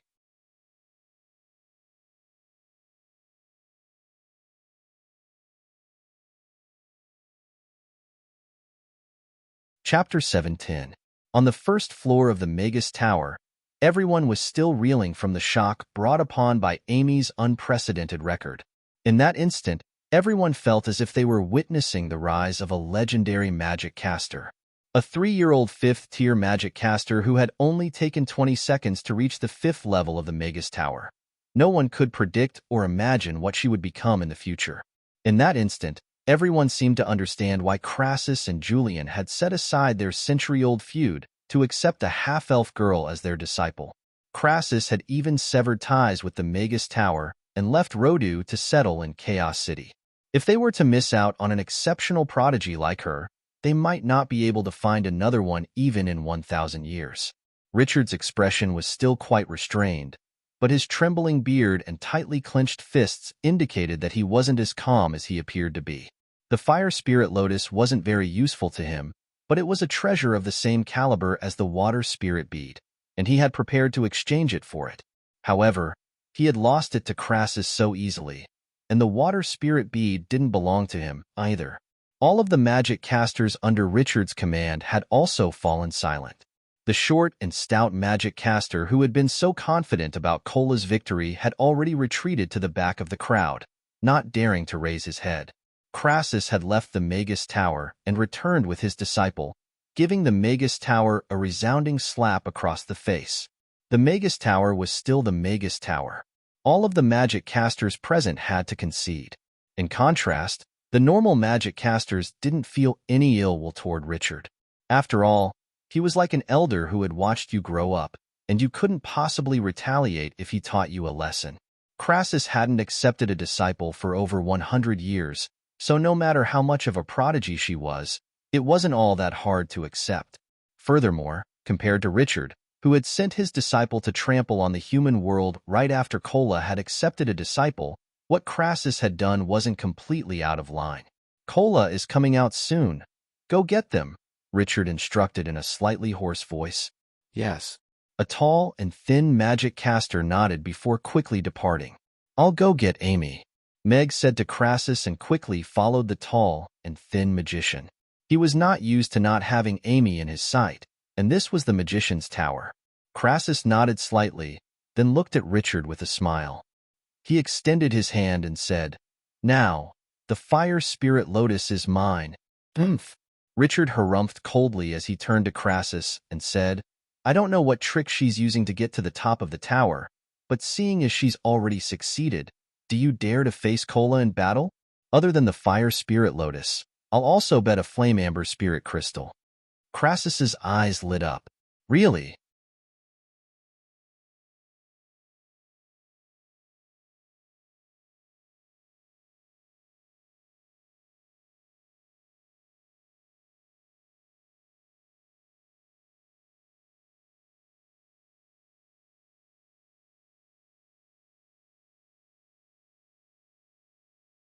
Chapter 7:11. It's father. Amy's eyes immediately lit up as she looked at Irina. Her mind was already racing as she thought to herself, if mother can't come back from the moon, then father will be quite lonely. Should I find him a new wife? I thought teacher Luna was a good choice, but father might prefer the beautiful elf big sister. That elf big sister is so beautiful, so father would definitely like her, right? That doesn't sound like him. Irina looked toward the door with furrowed brows. She then stroked Amy's cheek with a serious expression as she said, "Amy, I have to go now. Don't tell anyone that you saw me here, and that you didn't beat up that fatso." "Okay." Amy nodded obediently. For some reason, she couldn't help but feel a sense of familiarity toward this big sister elf. She looked at Irina, who was about to leave, and whispered, "By the way, what's your name, beautiful big sister elf?" "I'm Irina. I'll be back for you." Irina smiled as she turned and stomped a foot onto Brent's face, leaving a delicate footprint on it. Golden light flashed beneath her feet, and a small teleportation formation appeared, upon which she disappeared from the room in the blink of an eye. Amy? Mag pushed open the half-closed door and saw Amy standing in the dimly lit room with a fat man with a swollen face curled up in the corner. He quickly walked in, picked Amy up, and worriedly asked, "Are you all right? Are you hurt?" Master Brent, Roy, who had arrived with Meg, exclaimed as he rushed into the room. He rushed over to the fatso in just a few steps and tried to help him up. However, he didn't know where to start at the sight of the fatso's swollen face and curled-up body. He turned to Amy with a wary expression as he asked, "Did you injure Master Brent?" Brent. Mag's eyes narrowed slightly upon hearing this. He hadn't been able to recognize that the man who had been pummeled into a pulp was Brent. He was a 10th-tier great magic caster in the Magus Tower. Who would dare to beat him up like this? Who was it that had such powerful strength? What had happened here? A series of questions welled up in Meg's mind as he searched through his memories. However, aside from Crassus, he couldn't find anyone else who had the power and courage to do this. Meg also turned to Amy. Perhaps Amy had seen something. Amy shrugged with an innocent expression as she said, "I saw the door was open, and I thought it was the exit. I was just passing by." Roy looked at Amy, then at Brent. That made sense. Master Brent was a 10th-tier great magic caster, and no matter how freakish this little girl was, there was no way she could have beaten Master Brent into such a sorry state. However, who else on the entire continent aside from Master Crassus would dare to beat Master Brent into such a sorry state in the Magus Tower? Crassus was still on the first floor of the Magus Tower, so this clearly had nothing to do with him. Who had broken into the Magus Tower?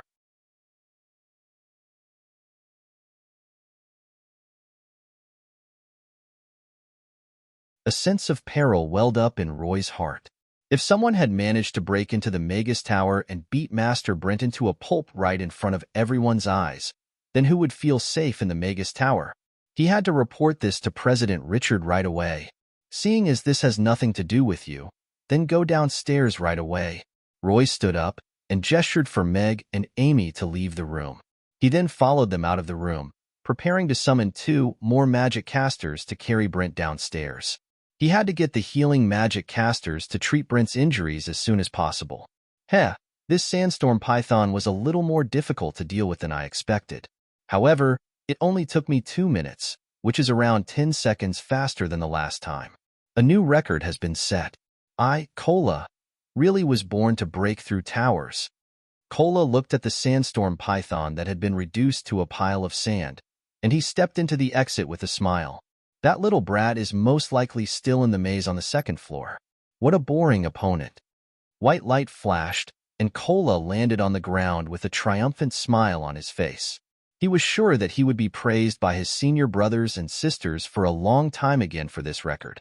However, he opened his eyes and was immediately rooted to the spot that he was greeted by. The little brat who was supposed to be on the 2nd floor was holding her father's hand as they walked out of the room across the street. Is this real?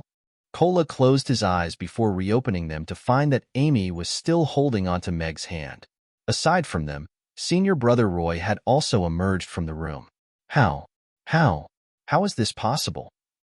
Cola's eyes widened with shock. Amy had also appeared on the 6th floor. Could it be that she had also successfully broken through the tower? And she was even faster than him? That's impossible. There's no way anyone could be faster than me. Cola shook his head as he looked at Roy. A smile appeared on his face as he said, "Senior brother Roy, you must have rescued this little brat from the 5th floor of the tower, right? You've come out, Cola." She reached the 5th floor of the tower on her own, and it only took her 80 seconds. Roy took a glance at Cola and quickly said, "Hurry up and go downstairs." He then walked past Cola and quickly left. Compared to the attack on Brent, this was nothing. 80 seconds. Roy's words were like a sledgehammer blow to Cola's head, and all of his confidence was instantly shattered. He had broken his own tower ascension record on multiple occasions, and he was hailed as a prodigy by everyone. In fact, he even had hopes of catching up to the Elven Princess. He was an extremely proud person, but he had been defeated by a little brat who was only 3 or 4 years old. This was like a bolt out of the blue to him. "Did you only just come out, Big Cabbage? I've been playing for a while now."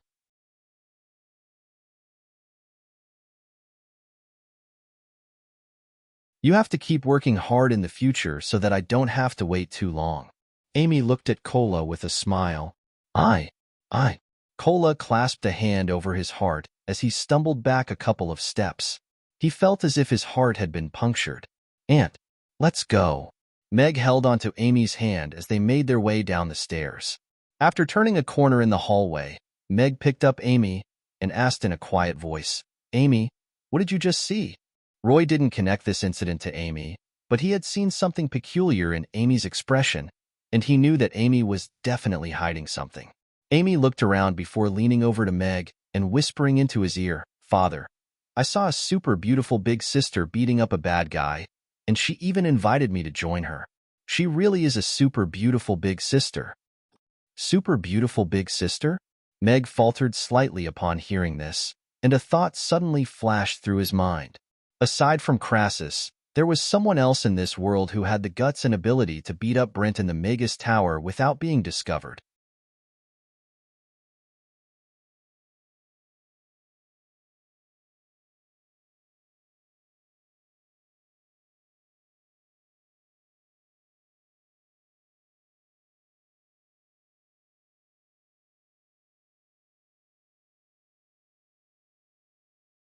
What should I do? Meg felt as if there had been a dead knot in his heart, and he couldn't think of a way to resolve it. You should call her Auntie, Meg said to Amy. He couldn't mess up their relationship too much. Father, big sister won't like you if you do that. Amy shook her head as she looked at Meg and said, Big sister will always be big sister. If you call her Auntie, then she won't like you. Meg opened his mouth, but he didn't know what to say. He didn't think that Amy would be so clever when it came to women. However, if she didn't know that Irina was her mother, then why was she still trying to introduce her to him? Amy seemed to have read Meg's mind, and she continued, Father, the moon is so far away. Won't it be very difficult for us to save Mother? In that case, I think it'll be too lonely for you to be alone at home when I go to school. Should I find you a wife? That way, she can accompany you when I go to school. Then, when I'm done, I can let her get off work and I'll accompany you. I think big sister Irina is pretty good. Isn't she your biological mother? Meg silently rolled his eyes. He felt helpless towards this little lowly who was trying to matchmake her father with his biological mother. He finally understood why the little girl was so enthusiastic. Although he wanted to laugh at Amy's naive idea of a wife to get off work after school, he was more touched. The little girl was afraid that he would be lonely, so she put aside her mother, whom she couldn't forget. What do you think? Father, isn't my idea great? Amy looked at Meg expectantly, and in that case, there will be someone to help Father cook and wash his clothes, so Father won't have to work so hard. Little girl, we've only met for the first time, and you've already arranged everything? Meg smiled and tapped Amy's forehead with his finger. According to the information he had collected about Irina during this time, Amy's idea was obviously too naive. Her Royal Highness was obviously not a woman who would quietly stay in the kitchen to cook and wash clothes. Moreover, he couldn't afford it.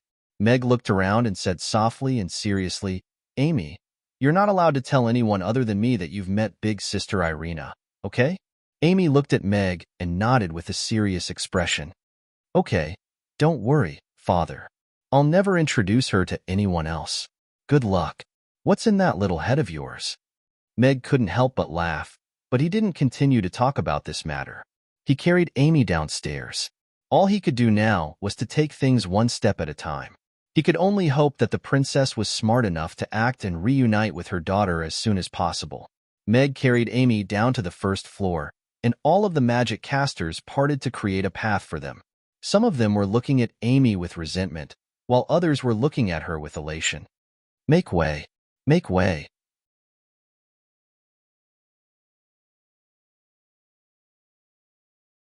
Right at this moment, Roy rushed out of the exit with two magic casters carrying Brent on a stretcher, and a panicked expression appeared on his face as he yelled, President, Master Brent was attacked and severely wounded. All of the magic casters immediately erupted into an uproar at the sight of Brent's swollen face. What happened? Richard was also slightly startled to hear this, and he hurried over to Brent. Brent had been attacked in the Magus Tower, and he had been beaten to such a sorry state. What was even more unsettling to him was that he hadn't even noticed anything. Haite, wake him up. Richard's expression darkened slightly. A magic caster of average stature stepped forward and unleashed a healing spell. Green light enshrouded Brent's body, and a normal color slowly returned to Brent's face.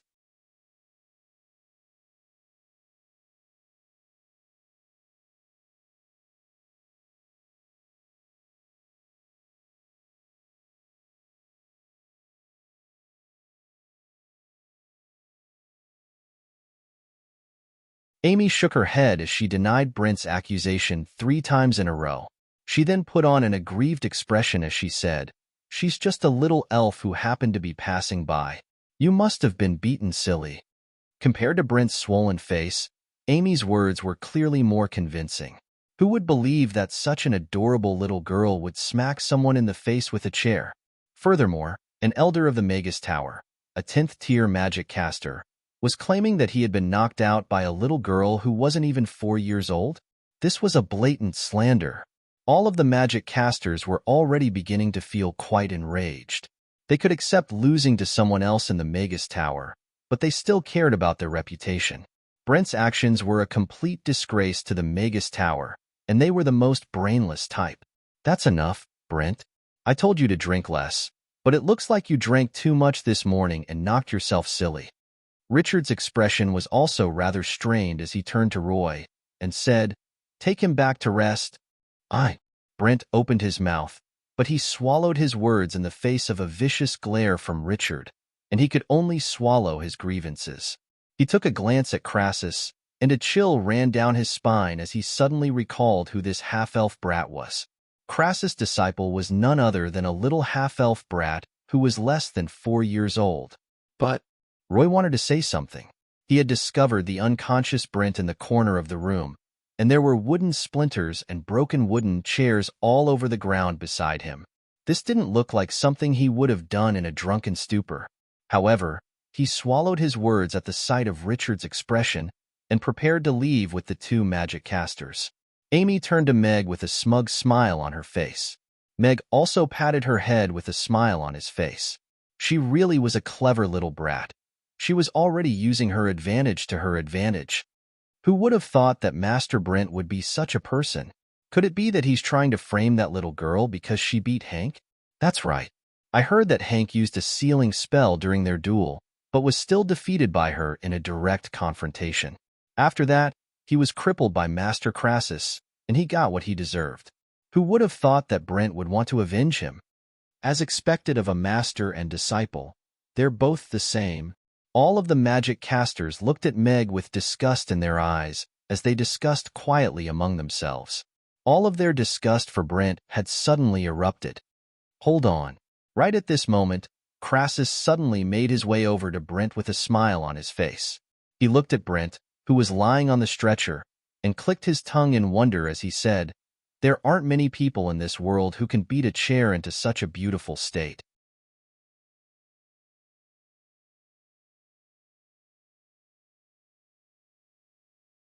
"You're like a work of art, and you didn't leave me any room to strike. What a pity, what a pity." Brent was clearly trembling as he lay on the stretcher, and cold sweat was pouring down his forehead. He endured the pain and forced a smile onto his face as he said, "Master Crassus, I heard that you were here, and I came downstairs in a hurry.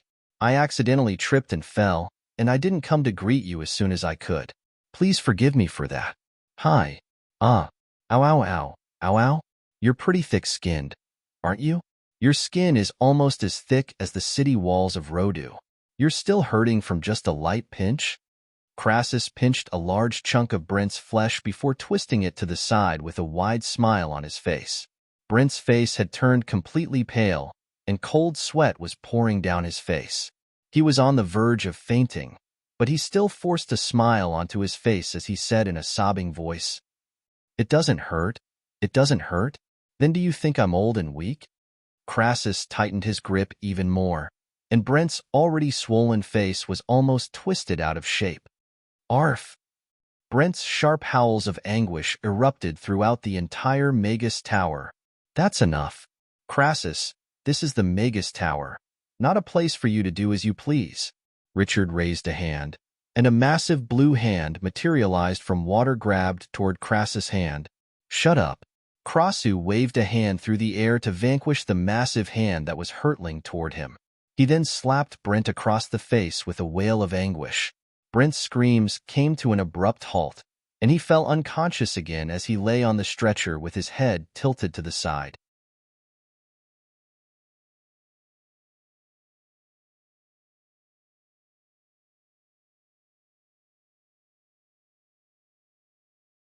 Chapter 7:14. Richard took a meaningful glance at Crassus before turning to the dejected Cola and said, Cola, I order you to engage in a duel with her. Defeat is not an option. Really? Cola's eyes immediately lit up with excitement. He firmly believed that with Amy's powers, she really was able to clear the tower in less than a minute. Crassus had to have taught her some special tower climbing techniques, and he was sure that she had cheated. However, if they were to engage in a fair and square duel, he was confident that he would be able to secure victory and regain the dignity that he had lost. Crassus also turned to Amy with a smile and said, Little Amy, you're going to have to fight him later. Don't hold back. Just hit him with all your might. Sure. Amy nodded. Then, she scanned the surroundings as if she was looking for something. Richard waved a hand through the air, and a white circle with a radius of 10 meters appeared on the center of the first floor of the Magus Tower. He said with a serious expression, This will be the boundary for this duel. Those who fall out of the white circle and are unable to resist will lose. Little brat, I'm going to show you what a true 5th-tier magic caster is like. Cola glowered at Amy before walking into the circle as he yelled, Magus Tower, Cola, found it.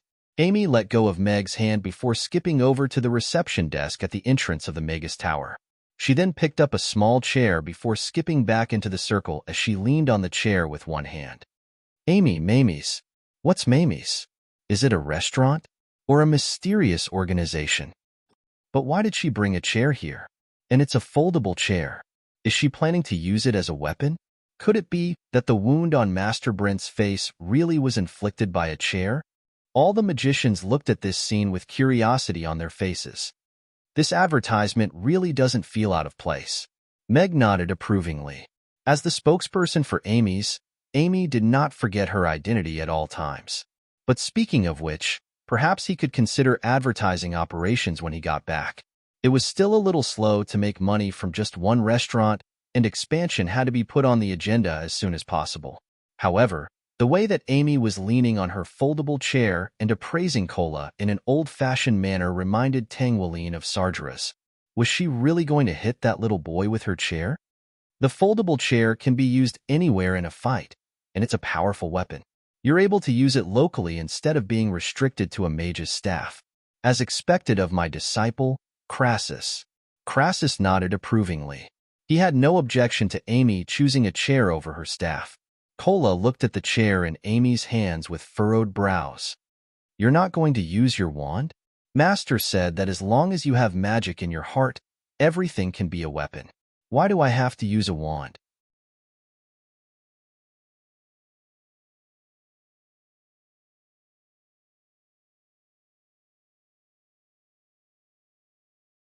She then instantly appeared before Cola and sent him flying with a single swipe of her chair.